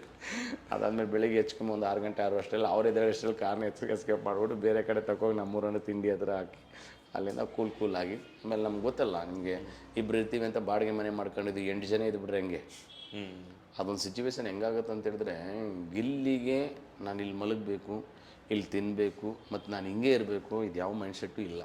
ಅವ್ನು ನಿದ್ರೆ ಬರ್ತದೆ, ಯಾವ ಜಾಗ ಆಗುತ್ತೆ ಅಲ್ಲಿ ಮಲಗಿರ್ತಾನೆ. ಅವ್ನಿಗೆ ಹೊಟ್ಟೆ ಹಸುವ ಏನು ಸಿಗುತ್ತೋ ಅದು ತಿಂತಾ ಇರ್ತಾನೆ. ಇದು ಗಿಲ್ಲಿ ಸ್ವಭಾವ. ಯಾಕಂದ್ರೆ ನನ್ನ ರೂಮಲ್ಲಿ 8 ಜನ ಮಲಗಿದ್ದೀವಿ. ಹತ್ತತ್ರ ಒಂದು 8 ಜನನೇ ಮಲ್ಕೊಳ್ಳೋಕ್ಕಾಗೋದು. ಯಾಕಂದರೆ ಇಕ್ಕಟ್ಲು ತುಂಬ ಆಗಿಬಿಡುತ್ತೆ ಅದು. ಒಂದಿನ ಏನು ಮಾಡ್ದೆ ಬಂದ ಎಲ್ಲ ಫ್ರೆಂಡ್ಸ್ಗಳೆಲ್ಲ ಗಿಲ್ಲಿ ಬಂದು ಎಲ್ಲರ ಊಟ ಗೀಟ ಎಲ್ಲ ಮಾಡ್ಕೊಂಬಂದಿರು ಬಂದೇಟಿಗೆ ಜಾಗ ಎಲ್ಲೆಲ್ಲಿದೆ ಅಲ್ಲಿ ಮಲಗ್ಬಿಟ್ರು ಗಿಲ್ಲಿಗೆ ಸ್ಪೇಸ್ ಇಲ್ಲ. ಯಾಕಂದರೆ ಇವ್ರು ಮಲಗಷ್ಟರಲ್ಲಿ ಗಿಲ್ಲಿ ರೆಸ್ಟ್ ರೂಮಲ್ಲಿದ್ದ. ಬಂದು ನೋಡ್ತಾನೆ ಸ್ಪೇಸೇ ಇಲ್ಲ. ಸೀದಾ ಚಾಪ ಮತ್ತು ಒಂದು ದಿನ ತೊಗೊಂಡ ಸೀದಾ ಹೊರಗಡೆ ಹೋದ ಟೆರೆಸ್ ಮೇಲೆ ಹೋಗಿ ಮಲಗಿದ್ದಾನೆ. ಒಂದು 3 ಗಂಟೆ 3:30 ಬಂದ ಅವನು ಅಷ್ಟತ್ರ. ನಾನು ಹೋಗ್ದೆ ಎಲ್ಲೆಲ್ಲ ಎದ್ವಿ, ಎಲ್ಲ ಇವರೆಲ್ಲ ಮಲಗಿದ್ರು. ನಾನು ಬೆಳಿಗ್ಗೆ ಎದ್ದಷ್ಟು ನೋಡೋಷ್ಟರಲ್ಲಿ ಕನಿಷ್ಠ ಪಕ್ಷ ಒಂದು 8 or 9 ಗಂಟೆ ಆಗಿದೆ. ಅಷ್ಟರಲ್ಲಿ ಸೂರ್ಯ ತುಂಬ ಬಿಸಿ ಬಂದಿರ್ತಾನೆ. ಸೂರ್ಯ ಏನು ಬಿಸಿಲು ಬಿದ್ದು ಫುಲ್ ಎಲ್ಲ ಮುಖದಲ್ಲೆಲ್ಲ ಕೆನ್ನೆಲೆಲ್ಲ ಪಾಪ ಬೇವ್ರು ಬರ್ತಾಯಿದ್ರು. ರೀ ಒಳಗಡೆ ಮಲ್ಕೊಳ್ಳಿ ಅಂತೇಳಿ ಎದುರಿಸ್ಬಿಟ್ರೆ ಮತ್ತೆ ನಿದ್ರೆ ಡಿಸ್ಟರ್ಬ್ ಆಗುತ್ತಲ್ಲ ಅಂತ ಹೇಳ್ಬಿಟ್ಟು ನಾನೇನು ಮಾಡಿದೆ, ಸೀದಾ ತಗೊಂಡೋಗಿ ಒಂದು ಬೆಡ್ಶೀಟ್ನ ಮೇಲ್ಗಡೆ ಅದು ಬಟ್ಟೆ ಒಣಗಾಕಾಗಿತ್ತು, ಅದಕ್ಕೊಂದು ಬೆಡ್ಶೀಟ್ ಹಾಕಿ ಅವನಿಗೆ ನೆರಳು ಮಾಡಿದೆ ಮಲಗಲಿ ಇನ್ನೂ ಸ್ವಲ್ಪ ಹೊತ್ತು ಅಂತ. ಅದು ಸುಮಾರು ಕಡೆ ಎಲ್ಲ ವೈರಲ್ ಆಗಿತ್ತು. ಅದು ಯಾಕೆ ಹೇಳ್ತೀನಿ ಅಂತ ಹೇಳಿದ್ರೆ ಇದನ್ನೆಲ್ಲ ನಾವು ಮಾಡಿ ಕನಿಷ್ಠ ಪಕ್ಷ ಒಂದು 2 years 3 years ಹಿಂದೆ ಮಾಡಿದ್ದು ನಾವು. ಈಗ ನಾದಂತೂ ಖಂಡಿತ ಇಲ್ಲ. ಆದರೆ 2019 ನನಗೂ ಅವನಿಗೂ ಪರಿಚಯ ಆಯಿತು. 2020 ಬದುಕು ಹೆಂಗಿತ್ತು ಅಂತೇಳಿ ನನಗೆಲ್ಲ ಪ್ರತಿ ಕರ್ನಾಟಕ ಅಲ್ಲ ಇಡೀ ಇಂಡಿಯಾಗೆ ಗೊತ್ತು. ಕೊರೋನಾ ಟೈಮ್ ನಾನು ಕೊರೋನಾ ಟೈಮ್ ಅದು 2020 ಐ ಡೆಡ್ ಬಾಡೀಸ್ ಅಂದರೆ ಐ ಕೊರೋನಾ ಪ್ರಾಬ್ಲಮ್ಸ್ ಆಗಿ ಸುಮಾರು ಜನ ಸತ್ತಿದ್ದೆ 2020. ಸರ್ 2 hour ನಿಂತಿದ್ದೀನಿ 1 packet ಸಾಲ್ಟ್ ತೊಗೊಬರೋಕ್ಕೆ ಕ್ಯೂವಲ್ಲಿ. ಅಲ್ಲೆಲ್ಲ ಪ್ರೊವಿಷನ್ ಸ್ಟೋರ್ಲಿ ಎಲ್ಲದ್ರಲ್ಲಿ ಕೊಡ್ತಾ ಇಲ್ಲ. ಏನು ಇಲ್ಲಿ ಮಾರ್ಕ್ ಹಾಕೋರು ಏನು ಲೈನಕ್ಕೆ ಕಮ್ಮಿ ಒಂದು 200 - 300 ಜನ ನಿಂತಿರೋರು. ಒಬ್ಬೊಬ್ಬರು ಸಾಮಾನು ಪಿಕಪ್ ಆಗೋವರೆಗೂ ಕ್ಯೂವಲ್ಲಿ ನಿಂತಿರಬೇಕು. ಬರೀ ಪಾಕೆಟ್ ಸಾಲ್ಟ್ ತಗೊಬರೋಕ್ಕೆ 2 hours ನಿಂತಿದ್ದೆ. ಅವತ್ತೇ ಬದುಕಿನ ಭಾವನೆಗಳು ಮತ್ತು ಬದುಕಿನ ಕಷ್ಟಗಳು ಅರ್ಥ ಆಗಿದ್ದು ನಮಗೆ. ಸೊ ಅಂಥ ಸಿಚುವೇಶನ್ಲಿ ನೀವು ನಂಬ್ತಿರೋ ಬಿಡ್ತಿರೋ ಅಂಗಡಿಗೆ ಹೋಗಿ ಕೇಳ್ತೀವಿ, ಚಿಕನ್ ಸಿಗ್ತೇ ಇಲ್ಲ, ನಮ್ಮ ಹತ್ರ ದುಡ್ಡಿಲ್ಲ.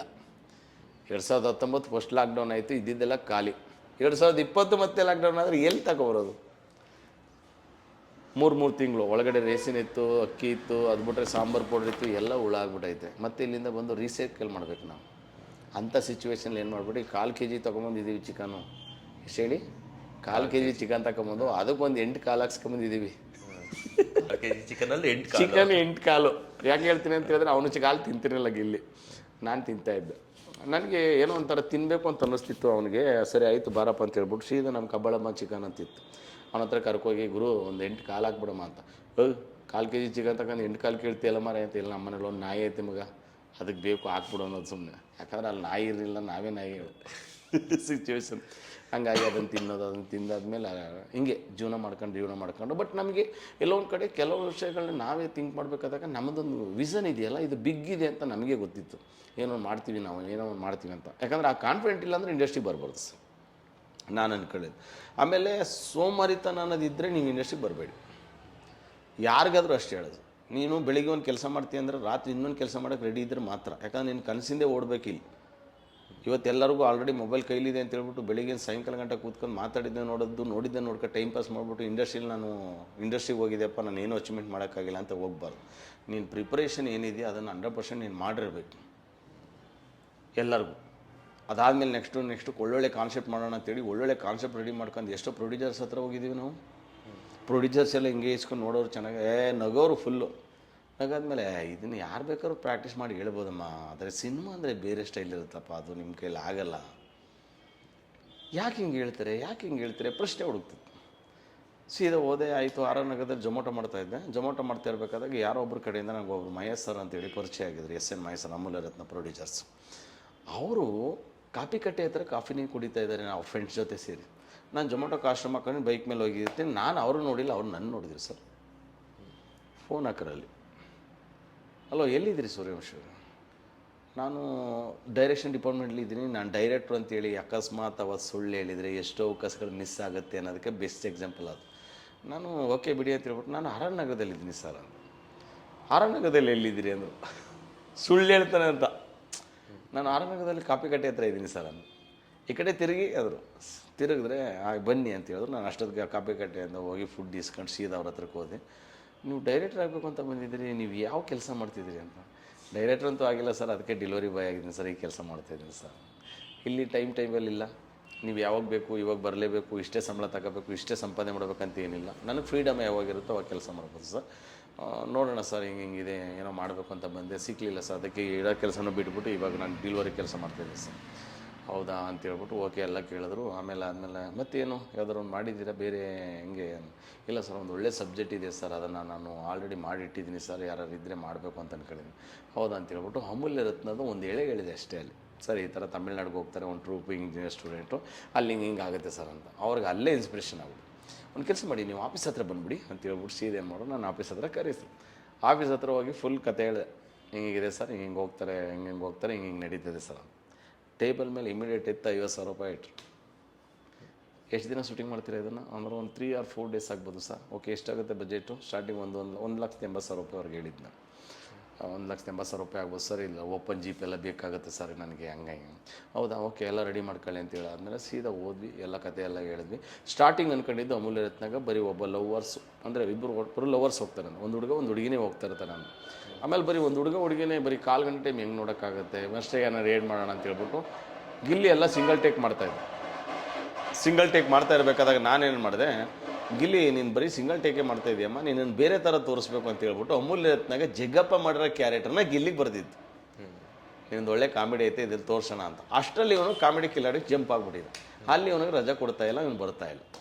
ಸರಿ ಆಯಿತು ಅಂತ ಹೇಳ್ಬಿಟ್ಟು ಏನು ಮಾಡಿದೆ, ಆಮೇಲೆ ಜಗ್ಗಪ್ಪನ ಫೋನ್ ಮಾಡಿದೆ. ಜಗ್ಗಪ್ಪನ ಫೋನ್ ಮಾಡಿ ಕ್ಯಾರೆಕ್ಟರ್ ಚೆನ್ನಾಗಿತ್ತು, ಕ್ಯಾರೆಕ್ಟರ್ ಚೆನ್ನಾಗಿದೆ ಅಂತ ಹೇಳ್ಬಿಟ್ಟು ಸೀದಾ ಜಗ್ಗಪ್ಪ ಬಂದು ಜಗ್ಗಪ್ಪ ಮಾಡಿದ್ರು ಆ ಕ್ಯಾರೆಕ್ಟರ್. Ultimate character. ಯಾಕಂದರೆ ಅಮೂಲ್ಯ ರತ್ನ ಅದು ಬೇರೆ ಲೆವೆಲ್ಗೆ ಎತ್ಕೋಗುತ್ತೆ ಪ್ರತಿಯೊಬ್ಬರ ಫೀಲಿಂಗ್ಸು. ನಿಮಗೆ ಕ್ಲೈಮ್ಯಾಕ್ಸ್ ಗಂಟ ನಿಮಗೆ ಯಾರಿಗೂ ಅರ್ಥನೇ ಆಗೋದಿಲ್ಲ ಇದು ಸಿನಿಮಾ ಹಿಂಗೆ ಹೋಗುತ್ತೆ ಅಂತ, ಆ ಥರ ಮಾಡಿಟ್ಟಿದ್ದು. ಅದು ನನ್ನನ್ನು ನೋಟೇಟ್ ಮಾಡ್ತು. ಇವ್ನು ಡೈರೆಕ್ಟ್ರ್ ಆಗೋ ಕೆಪಾಸಿಟಿ ಇದೆ, ಇವ್ನಿಗೆ ಡೈರೆಕ್ಟ್ರ್ ಆಗೋಂಥ ಪಾಸಿಟಿವ್ ಇದೆ, ಇವನು ಆ ತಾಟಲ್ಲಿ ಯೋಚನೆ ಮಾಡ್ತಾನೆ ಅಂತೇಳಿ ಅಮೂಲ್ಯ ರತ್ನ ಒಂದು ಬೇರೆ ಲೆವೆಲ್ಗೆ ಒಂದು ಹೆಸರು ಕೊಡ್ತು. ಯಾಕೆ ಅಮೂಲ್ಯ ರತ್ನ ಮಾಡಿದ್ದು ಅಂತ ಹೇಳಿದ್ರೆ, ಎಲ್ಲರೂ ಸಿಂಗಲ್ ಟೇಕ್ ಮಾಡ್ತಾಯಿದ್ವಿ, ನಿಮ್ಗೆ ಇದೇ ಮಾಡೋಕ್ಕೆ ಬರೋದು, ಬೇರೆ ಮಾಡೋಕ್ಕೆ ಬರೋಲ್ಲ ಅಂತ ಹೇಳ್ತಿದ್ರು. ಅದಕ್ಕೆ ನಾವು ಅಮೂಲ್ಯ ರತ್ನ ಮಾಡಿದ್ವಿ. ಅಮೂಲ್ಯ ರತ್ನ ಮಾಡಾದ್ಮೇಲೆ ಸುಮಾರು ಜನ ಬೆಂತಟ್ಟರು ನನಗೆ, ಹೆಂಗೆ ಮಾಡಿದ್ದಾರೆ. ಅದ್ರಲ್ಲಿ ಮೊದಲನೇವರು ಬಿ ಗಣಪತಿ ಸರ್. ಯಾಕಂದ್ರೆ ನಾನು ಡೆಲಿವರಿ ತಗೊಂಡು ಬಿ ಗಣಪತಿ ಮನೆಗೆ ಹೋಗ್ಬಿಟ್ಟಿದ್ದೀನಿ. ಗಣಪತಿ ಸರ್ ಮನೆಗೆ ಹೋಗ್ಬಿಟ್ಟಿದ್ದೀನಿ, ಡೆಲಿವರಿ ತಗೋ ಬೆಲ್ ಮಾಡಿದ್ರೆ ಅವರೇ ಬಂದ್ಬಿಟ್ರು. ಆಮೇಲೆ ಬಂದು ಡೆಲಿವರಿ, ಸರ್ ನಮಸ್ತೆ ಸರ್, ನೀವು ಬಿ ಗಣಪತಿ ಅವರಲ್ಲ ಸರ್? ಹಾಂ ಅಂತೇಳಿ 1-2 ನಿಮಿಷ ಮಾತಾಡ್ತಾ ಇಮಿಡಿಯೇಟ್ ನನ್ನೇ ಗುರ್ತಿಲ್ಲಕ್ಕೆ ಸ್ಟಾರ್ಟ್ ಮಾಡೋದು. ನಿಮ್ಮನ್ನು ಎಲ್ಲೋ ನೋಡಿದ್ದೀನಲ್ಲ ನಾನು ಅಂತ. ಹಾಗೆ ನಲ್ಲಿ ಮಳೆ ಪಿಯೋಟ್ರು ರಾಂಗ್ ಸೈಡ್ ಹಂಗಂತ ನಾನು ಗಿಲ್ಲಿ ನಟ ಇಬ್ಬರು ಕರೆಕ್ಟ್ ಅಂತ ಹೇಳ್ಬಿಟ್ಟು ಇಮಿಡಿಯೇಟ್ ಅಲ್ಲೇ ಫೋನ್ ಮಾಡಿ, ಯಾರು ಅರುಣ್ ಕುಮಾರ್ ಅಂತ ಒಬ್ಬರು ಕ್ಯಾಮ್ರಾಮನ್ ಇದ್ದಾರೆ, ಕ್ಯಾಮ್ರಾ ತಗೋ ಇಲ್ಲಿ ಅಂತ ಹೇಳ್ಬಿಟ್ಟು ಸೀದಾ ಕ್ಯಾಮ್ರಾ ತಗೊಂಡು ಎಲ್ಲ ಅಲ್ಲಿ ಏನು ಮಾಡಿದ್ದದು ಅದನ್ನೆಲ್ಲ ಶೂಟ್ ಮಾಡಿ, ಅದಾದಮೇಲೆ 1 hour ಏನೋ ನನಗೆ ಒಂದು ಸ್ಟೇಜ್ ಕೊಟ್ಟರು ಅವರು. 1 hour ಪ್ರೋಗ್ರಾಮ್ ಏನಿರುತ್ತೆ ಅದನ್ನು ಮಾಡಿ, ನಿಮ್ಮದು ಒಂದು ಅಮೂಲ್ಯ ರತ್ನ ಆರೋಷೆ ಅಂತ ನೋಡ್ಬಿಟ್ರು. ಯಾವುದೇ ಪತ್ರಕರ್ತರು ಅಥವಾ ಯಾರೋ ಒಬ್ಬರು ಮೀಡಿಯಾದವರು 12 ಗಂಟೆ 12:30 ಫೋನ್ ಮಾಡ್ತಾರೆ ಸರ್. ಥಿಂಕ್ ಮಾಡಿ, ನೈಟ್ 12:30 ಸರ್, ನಾನು ಅವ್ರಿಗೆ ಹೇಳಿದ್ದೀನಿ ಶಾರ್ಟ್ ಮೂವಿ ನೋಡಿ ಅಂತ ಹೇಳಿದ್ದೀನಿ ಸರ್. 12:30 ಫೋನ್ ಮಾಡಿದ್ರು ಬಿ ಗಣಪತಿ ಸರ್, ನಿಮ್ದು ಶಾರ್ಟ್ ಮೂವೀಸ್ ಎಲ್ಲ ನೋಡಿದಮ್ಮ, ತುಂಬ ಚೆನ್ನಾಗಿ ಮಾಡಿದ್ದೀಯ, ಒಂದು ವೇದಿಕೆ ಕೊಡ್ತೀನಿ ಬಾಗಿಲಿ ನಿನಗೆ ಅಂತ ಹೇಳ್ಬಿಟ್ಟು ಸೀದಾ ಕರೆದು ಅವ್ರ ಒಂದು ಸ್ಟುಡಿಯೋದೊಳಗಡೆ ಕೂತ್ಕೊಂಡು ಒಂದು ಪ್ರೋಗ್ರಾಮ್ ಕೊಡ್ತಾರೆ ಸರ್, 1 ಗಂಟೆ ಟೈಮ್ ಪ್ರೋಗ್ರಾಮ್. ಅವತ್ತಿಗೆ ನಾನು ಎಸ್ ಏನಪ್ಪ ಅಂತ ಹೇಳ್ಬಿಟ್ಟು ಭಾಳ ಖುಷಿ ಆಗ್ಬಿಡ್ತು ನನಗೆ. ಸೂಪರ್. ಇದು ಒಂದು ಸ್ಟೇಜ್ ಆದರೆ ಸರ್, ಗಿಲ್ಲಿ ನಟ ಅವರು ಏನು ಮಾಡ್ತಾಯಿದ್ರು ಅಂದರೆ ಸಿನಿಮಾ ಅಥವಾ ಈ ಕಾಮಿಡಿ ಶೋಸ್ ಬರೋಕ್ಕಿಂತ ಇದಕ್ಕಿಂತ ಮುಂಚೆ ಬರೋಕ್ಕೆ ನೋಡಿ, ಅವರು ಬೆಂಗಳೂರಿನಿಂದ ಸ್ಟಾರ್ಟಿಂಗು ಊರಲ್ಲಿ ಸಿನಿಮಾ ಹುಚ್ಚಿತ್ತು, ಬಂದಾದ್ಮೇಲೆ ಅವ್ರ ಊರಲ್ಲಿ ಯಾರೋ ಒಬ್ಬರು ಪರಿಚಯ ಆಗಿದ್ರು. ನಾನು ಸಿನಿಮಾದಲ್ಲಿ ಕೆಲಸ ಮಾಡ್ತೀನಿ ಅಂತ ಹೇಳೋದು. ಹೌದಣ್ಣ ಸಿನಿಮಾದಲ್ಲಿ ಕೆಲಸ ಮಾಡ್ತೀನಿ, ಒಂದು 5 ನಿಮಿಷ ಇರೋಣ ಅಂತ ಹೇಳ್ಬಿಟ್ಟು ಬ್ಯಾಗ್ ಸಮೇತ ತಗೊಂಬಂದು ಸೀದಾ ಕೂತ್ಕೊಬಿಟ್ಟವ್ರೆ ಕಾರಲ್ಲಿ. ಅಯ್ಯೋ ನಾನು ತಮಾಷೆಗೆ ಹೇಳಿದ್ರೆ ಇವನೇನಪ್ಪ ಬ್ಯಾಗ್ ಸಮೇತ ತಗೊಂಡ್ಬಿಟ್ನಲ್ಲ ಅಂತ ಹೇಳಿ ಸೀದಾ ಕರ್ಕೊಬಂದವ್ರೆ. ಸಿನಿಮಾದಲ್ಲಿ ಬಂದು ಏನೇನೋ ಕೆಲಸಗಳೆಲ್ಲ ಮಾಡಿದ್ದಾರೆ ಗಿಲ್ಲಿ ನಟ. ಅದಾದಮೇಲೆ ಡೈರೆಕ್ಷನ್ ಡಿಪಾರ್ಟ್ಮೆಂಟ್ಲಿ ಡೈರೆಕ್ಟರ್ ಆಗಬೇಕು ಅಂತಲೂ ಬಂದಿದ್ದರು. ಆದರೆ ಡೈರೆಕ್ಟರ್ ಆಗಬೇಕಂತ ಬಂದವ್ರಿಗೆ ಡೈರೆಕ್ಷನ್ ಡಿಪಾರ್ಟ್ಮೆಂಟ್ಲಿ ನೋ ಪೇಮೆಂಟ್ಸ್. ಕನ್ವಿನ್ಸ್ ಕೊಟ್ಟರೆ 150 ಕೊಡ್ಬೋದು, ಅದು 200 ರೂಪಾಯಿ ಕೊಡ್ಬೋದು, ಅದು ನಿಮಗೂ ಗೊತ್ತು. ಯಾಕಂದರೆ ಇಡೀ ಇದು ಬಹುಶಃ ನನ್ನ ಪ್ರಕಾರ ಇದು ಒಂದು ಏನು ಹೇಳ್ತಾರೆ, ಅದು ಪದ ಬರ್ತಾಯಿಲ್ಲ ನನಗೆ. ನಮ್ಮ ಡೈರೆಕ್ಷನ್ ಡಿಪಾರ್ಟ್ಮೆಂಟ್ಗೆ ಒಂದು ಶಾಪ ಇರಬೇಕು ಅದು ಅನಿಸುತ್ತೆ. ಯಾಕಂದ್ರೆ ಒಂದು ಒಳ್ಳೆ ಸಿನಿಮಾ ಕೊಡೋರು ಅಥವಾ ಒಂದೊಳ್ಳೆ ಸ್ಕ್ರಿಪ್ಟ್ ಮಾಡೋರು ಎಲ್ಲ ಡೈರೆಕ್ಷನ್ ಡಿಪಾರ್ಟ್ಮೆಂಟು ಡೈರೆಕ್ಟ್ರು. ಅವ್ರಿಗೆ ಪೇಮೆಂಟ್ ಇಲ್ಲ ಅಂದ್ರೆ ಮಾತ್ರ ಒಳ್ಳೆ ಸಿನಿಮಾ ಎಲ್ಲಿ ಬರುತ್ತೆ? ಅವ್ರ ಅಪ್ಪನಿಗೆ ಟ್ಯಾಬ್ಲೆಟ್ ಇರಲ್ವೋ, BP ಶುಗರ್ ಟ್ಯಾಬ್ಲೆಟ್ ಇರಲ್ವೋ, ಅವನು ಕೊಡಿಸ್ಬೇಕು ಅಂತ ಥಿಂಕ್ ಮಾಡ್ತಾ ಇರ್ತಾರೆ. ಡೈರೆಕ್ಟ್ರಿಗೆ ಊಟ ಇರುತ್ತಲ್ಲ, ಪಕ್ಕದವ್ರು ಊಟ ಹಾಕಬೇಕು, ಡೈರೆಕ್ಟ್ರ್ ಇದ್ದಾರೆ ಅಂತ ಹುಡುಗರು ಬಂದಿರ್ತಾರೆ, ಅವ್ರಿಗೆ ಎಲ್ಲಿ ಕೊಡ್ತೀರಾ ಫುಡ್ಡು? ಇದೆಲ್ಲ ಇರುತ್ತೆ. ಸೊ ಈ ಥರ ಇದ್ದಾಗ ಏನು ಮಾಡ್ತೀನಿ, ಅವ್ನು ಫಸ್ಟ್ ಏನು ಮಾಡಿದ್ರು ಡೈರೆಕ್ಷನ್ ಡಿಪಾರ್ಟ್ಮೆಂಟಲ್ಲಿ ಬಂದು ಏನೂ ವರ್ಕೌಟ್ ಆಗಿಲ್ಲ ಅವನಿಗೆ. ಯಾಕೆ ಇದು ಡೈರೆಕ್ಷನ್ ಡಿಪಾರ್ಟ್ಮೆಂಟ್ಲಿ ವರ್ಕ್ ಆಗ್ತಿಲ್ವಲ್ಲ, ತುಂಬ ಕಷ್ಟಕ್ಕೆ ಸಿಕ್ಕಾಕತ್ತೀನಲ್ಲ ಅಂತ ಹೇಳ್ಬಿಟ್ಟು ನೆಕ್ಸ್ಟ್ ಏನು ಮಾಡ್ಬಿಟ್ಟು ಸೆಟ್ ಬೈ ಆಗಿ ಕೆಲಸ ಮಾಡೋಕ್ಕೆ ಸ್ಟಾರ್ಟ್ ಹೋದ.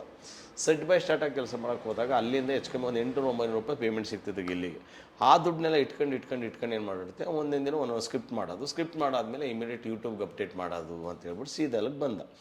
ಚಪ್ಪಲಿ ಕಾನ್ಸೆಪ್ಟ್ ಏನಾಗುತ್ತೆ ಅಂತ ಹೇಳಿದ್ರೆ, ಒಂದ್ಸರಿ ಚಪ್ಪಲಿ ಕಾನ್ಸೆಪ್ಟ್ಗೆ ಹೋಗ್ತಾನೆ ಮಗ, ನಾನು ಚಪ್ಪಲಿ ಕಳೆದೋಗ್ಬಿಟ್ಟಿದ್ದೈತೆ, ಇದನ್ನು ಒಂದ್ಸರಿ ಲೈವಾಗಿ ಹೋಗಿ ಹೇಳ್ಬೇಕು ಕಣ, ಎಂಟರ್ ಕರ್ನಾಟಕ ಜನಕ್ಕೆ ಗೊತ್ತಾಗಬೇಕು ನಾನು ಚಪ್ಪಲಿ ಕಳೆದೋಗಿರೋದು ಅಂತೇಳಿ ಸೀದಾ ಏನು ಮಾಡ್ಬಿಟ್ಟು ಒಂದು ಲೈವ್ ಸಬ್ಜೆಕ್ಟ್ ಮಾಡ್ತೀನಿ ಅಂತ ಹೇಳ್ಬಿಟ್ಟು ಫ್ರೆಂಡ್ಸ್ ಹೇಳಿದ್ನೇ ಒಂದು ತಾಟಲ್ಲಿ ಇಟ್ಕೊಂಡವನು. ಚೆನ್ನಾಗಿದೆಯಲ್ಲ ಈ ಸಬ್ಜೆಕ್ಟು, ಲೈವಿಗೆ ಬಂದರೆ ಹೆಂಗಾಗುತ್ತೆ ಅಂತ ಹೇಳ್ಬಿಟ್ಟು ಅದ್ರ ಮೇಲೆ ಒಂದು ಬೇಸಿಕಲ್ ಒಂದು ಸಬ್ಜೆಕ್ಟ್ ಮಾಡ್ದ.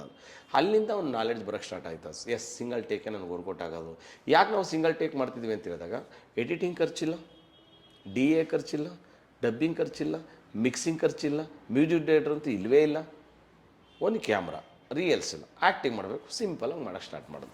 ಆವಾಗ ಮಾಡ್ತಾ ಏನಾಗುತ್ತೆ ಅಂದರೆ ಜನಕ್ಕೆ ಲೈವಿಗೆ ಬಂದು ನಾವು ಅದನ್ನು ಮಾಡ್ತಿದ್ದೀವಿ ಅಂತ ಹೇಳೋದಕ್ಕೆ ತುಂಬ ಕನೆಕ್ಟ್ ಹುಟ್ಟಾಗ್ಬಿಡ್ತು. ಓ ಚೆನ್ನಾಗಿದ್ದಿಲ್ಲ.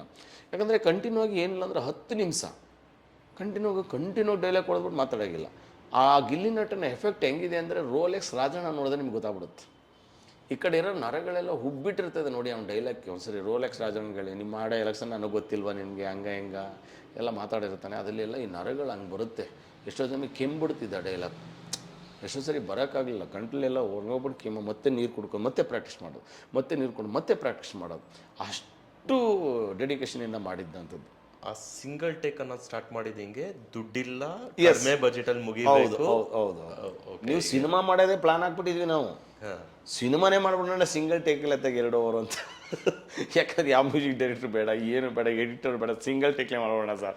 ಇಂಟ್ರೋಲ್ವರೆಗೂ ರಿಹರ್ಸಲ್ ಮಾಡ್ಕೊಂಡು ಎಷ್ಟು ಕ್ಯಾರೆಕ್ಟರ್ ಬರ್ತದೆ ಎಲ್ಲರೂ ಕಾರದ ಗುಡ್ಡೆ ಹಾಕಿ ಎತ್ತಾಗಿ 1 ವಾರ ರಿಹರ್ಸಲ್ ಮಾಡಿಸ್ಬಿಟ್ಟು ಸಿಂಗಲ್ ಟೇಕ್ನೇ ಸಿನಿಮಾ ಮಾಡ್ಬೋಣ ಅಂತ. ಅವಾಗೆಲ್ಲ ಯೋಚನೆ ಮಾಡ್ತಾಯಿದ್ವಿ ಸಿಂಗಲ್ ಟೇಕಲ್ಲಿ ಮಾಡಬೇಕಾದಾಗ. ಯಾಕಂದ್ರೆ ನಾವೆಲ್ಲ ಪ್ರಿಪ್ರೇಷನ್ ಆಗಿರ್ತೀವಿ, ಬೇರೆಯವ್ರು ಪ್ರಿಪ್ರೇಷನ್ ಆಗಬೇಕಲ್ಲ ಅಂತ ಹೇಳ್ಬಿಟ್ಟು. ಆಮೇಲೆ ಸಿಂಗಲ್ ಟೇಕಲ್ಲಿ 2 ಗಂಟೆ ಟೈಮ್ ಯಾರು ನೋಡ್ತಾರೆ, ಕಂಟಿನ್ಯೂ ಆಗಿ ಡೈಲಾಗು ಇದೆಲ್ಲ ಆಗೋಲ್ಲ ಸರ್, ಬೇಡ ಅಂತ ಹೇಳ್ಬಿಟ್ಟು ನಾವೇ ಡಿಸ್ಕಷನ್ ಮಾಡಿಬಿಟ್ಟು ಸಿಂಗಲ್ ಟೇಕಲ್ಲಿ ಸಿನಿಮಾ ಮಾಡೋಂಥದ್ದು ಏನಿರುತ್ತೆ ಕೆಲಸ ಮಾಡೋದು. ಅಂದರೆ ಹೆಂಗಿತ್ತು ನಿಮ್ಮ ಪ್ಲಾನಿಂಗ್ ಎಲ್ಲ ಸಿಂಗಲ್ ಟೇಕ್? ಅಂದರೆ ಯಾಕಂದರೆ ಫಸ್ಟ್ ಟೈಮ್ ಶಾರ್ಟ್ ಮೂವಿಲಿ ಕ್ಯಾಮ್ರಾ ವರ್ಕಿಂದ ಹಿಡ್ದಾಗ್ಲಿ, ಆ್ಯಕ್ಟರ್ಸು, ಡೈರೆಕ್ಟರು, ಮತ್ತು ಅದು ಒಬ್ಬೊಬ್ಬರೇ ಮಾಡಿರೋದು ಅಲ್ಲ, ತುಂಬ ಜನ ಆರ್ಟಿಸ್ಟ್ಗಳು ಆ್ಯಡ್ ಆನ್ ಆಗ್ತಾರೆ, ಪ್ಲಸ್ಸು ಮೈನಸ್ ಆಗ್ತಿರತ್ತೆ ಎಲ್ಲ. ಎಷ್ಟು ದಿವಸ ಪ್ರಾಕ್ಟೀಸ್ ಮಾಡ್ತಾ ಇದ್ರಿ ಇದನ್ನು? ಮೇ ಬಿ ನನ್ನ ಪ್ರಕಾರ ಒಂದು 7 ಡೇಸಿಂದ 10 ಡೇಸ್ ಪ್ರಾಕ್ಟೀಸ್ ಮಾಡ್ತಾ ಇದ್ವಿ. ರಿಹರ್ಸಲ್ ಅವ್ರ ಆರ್ಟಿಸ್ಟ್ಗಳನ್ನೂ ಇಟ್ಕೊಂಡು? ಇಲ್ಲ, ನಾವು ಮೇನ್ ಕ್ಯಾರೆಕ್ಟರ್ ಎಷ್ಟು ಜನ ಬರ್ತಾರೋ ಅದಕ್ಕೆ ನಾನು ಎಲ್ಲಿ ಯಾವುದೋ ಸಿನಿಮಾಗಳು ಈಗ POT ಹಿಡಿದು ರಾಂಗ್ ಸೈಡ್ ರಂಗನಾಥ, ನಲ್ಲಿ ಮೂಳೆ, ರೋಲೆಕ್ಸ್, ಇಲ್ಲೆಲ್ಲ ನನ್ನ ಪಾತ್ರ ಅವನ ಪಾತ್ರನೇ ದೊಡ್ಡದಿರೋದು. ಹಾಗಾಗಿ ನಾವು ಫಸ್ಟ್ ಏನು ಮಾಡ್ತೀವಿ, ಪ್ರಿಪ್ರೇಷನ್ ಆಗಿಬಿಡ್ತಿದ್ವಿ. ಸಣ್ಣ ಪುಟ್ಟ ಪಾತ್ರಗಳು ಏನು ಆಮೇಲೆ ಕರೀತಾ ಇದ್ವಿ. ಒಂದು 4 ದಿನ ನಮ್ದು ಎಕ್ಸ್ಟ್ರಾ ಪ್ರಾಕ್ಟೀಸ್, ಅವ್ರದೆಲ್ಲ ಒಂದು 5 ಡೇಸ್ ಎಕ್ಸ್ಟ್ರಾ ಪ್ರಾಕ್ಟೀಸ್, ಇಷ್ಟೇ ಮಾಡ್ತಾಯಿದ್ವಿ. ಸೊ ಅದನ್ನು ಮಾಡ್ತಾಯಿದ್ದೀವಿ ಜೊತೆಗೆ. ಯಾಕಂದ್ರೆ ನಾವು ಫಸ್ಟ್ ಏನು ಮಾಡ್ತೀವಿ ಅಂದರೆ ಡೈರೆಕ್ಟಾಗಿ ಶಾರ್ಟ್ ಮೂವಿ ಮಾಡೋಕ್ಕೆ ಮುಂಚೆ ಅಥವಾ ಸಿಂಗಲ್ ಟೇಕ್ ಮಾಡೋಕ್ಕೆ ಮುಂಚೆ ಕಂಟೆಂಟ್ ಹುಡುಕ್ತಾಯಿದ್ವಿ. ಆ ಕಂಟೆಂಟು ನಮ್ಮಿಬ್ರಿಗೂ ನಗಬೇಕು. ಆ ಕಂಟೆಂಟು ನಮಗೆ ಇಮ್ಮಿಡಿಯೇಟ್ಲಿ ನಗಬೇಕು. ಆ ನಗಕ್ಕೆ ಮೇಲೆ ನಮಗೆ ನಗು ಬರುತ್ತೆ ಅಂತ ಹೇಳಿದ್ಮೇಲೆ ನೆಕ್ಸ್ಟ್ ಅಲ್ಲಿಗೆ ಹೋಗ್ತಾಯಿದ್ವಿ. ಫಸ್ಟು ಡೈಲಾಗ್ ಎಲ್ಲ ಬರೆಯೋದು ಕೂತ್ಕೊಂಡು ನಮಗೆ ನಂಬ್ತಿರೋ ಬಿಡ್ತಾರೆ. ನಾವು ಡೈಲಾಗ್ ಬರಬೇಕಾದ್ರೆ ಮಾರ್ನಿಂಗ್ ಟೇಬಲ್ ಬರೆದಿಲ್ಲ, ಎಲ್ಲರೂ ಮಲಗಿದಾಗ ನಾವು ಇಬ್ಬರೇ ಕೂತ್ಕೊಂಡು ಮಾತಾಡೋದು. ನೈಟು ನಮ್ಮ ಟೆರೇಸ್ ಮೇಲೆ ಕೂತ್ಕೊಳ್ಳೋದು, ಇಬ್ಬರೇ ಕೂತ್ಕೊಂಡು ಆರಾಮಾಗಿ ಮಾತಾಡೋದು. ಏನಾದರೂ ಅಟ್ಲೀಸ್ಟ್ ಬೇಕು ಅಂದ್ರೆ ಸ್ವಲ್ಪ ಕಡಲೆಪುರಿ ತೊಗೊಬರ್ತಾಯಿದ್ವಿ. ಕಡಲೆ ಬೀಜ ಸ್ವಲ್ಪ ಜಾಸ್ತಿ ಹಾಕ್ಸ್ಕೊಳ್ಳೋದು. ಹಂಗಾಗಿ ಕಡಲೆಪುರಿ ತಿಂತ ಸುಮ್ಮನೆ ಮಾತಾಡೋದು.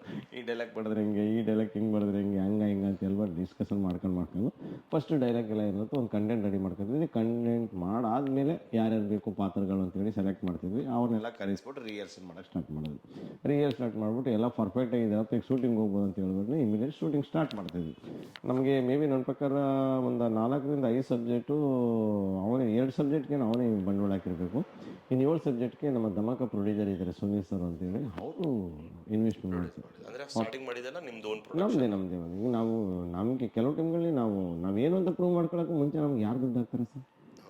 ಹಾಗಾಗಿ ಫಸ್ಟ್ ನಾವೇ ಹಾಕತ್ತಿದ್ವಿ. ಅದಾದಮೇಲೆ ನೆಕ್ಸ್ಟ್ ಇಲ್ಲಿಂದ ಬಂದಾದ್ಮೇಲೆ ಒಂದು ಬೇರೆ ಥರದ ಅಷ್ಟೇ ಚೇಂಜ್ ಓವರ್ ಇದೆ ಮಾಡೋಣ ಸರ್ ಅಂತ ಹೇಳ್ಬಿಟ್ಟು ಅದನ್ನು ಮಾಡ್ತಾಯಿದ್ವಿ.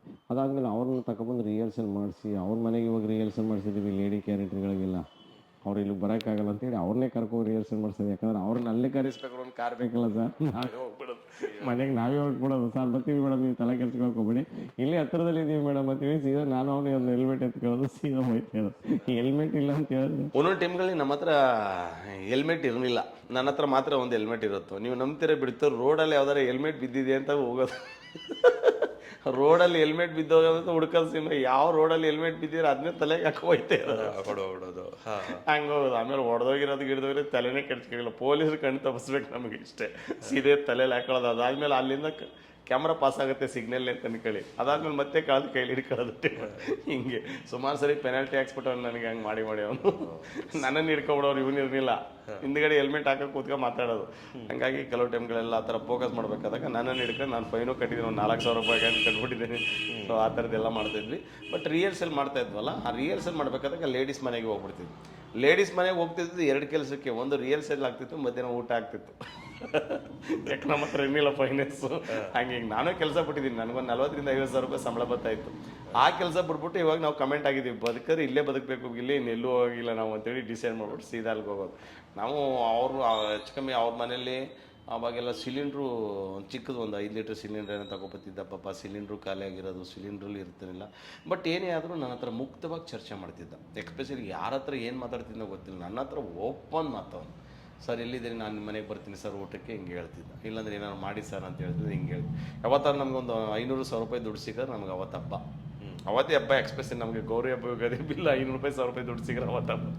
ಹಾಗಾಗಿ ಚಿಕನ್ ಮಟನ್ ಏನಿರುತ್ತೆ ಅದನ್ನು ತಗೊಬರೋದು, ಆರಾಮಾಗಿ ಕೂತ್ಕೊಳ್ಳೋದು, ಒಳ್ಳೆ ಮುದ್ದೆ ಮಾಡೋದು.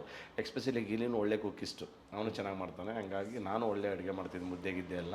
ಆಮೇಲೆ ನಾನು ಮುದ್ದೆ ಮಾಡೋದು ಸಖತ್ ಇಷ್ಟ ಅವನಿಗೆ.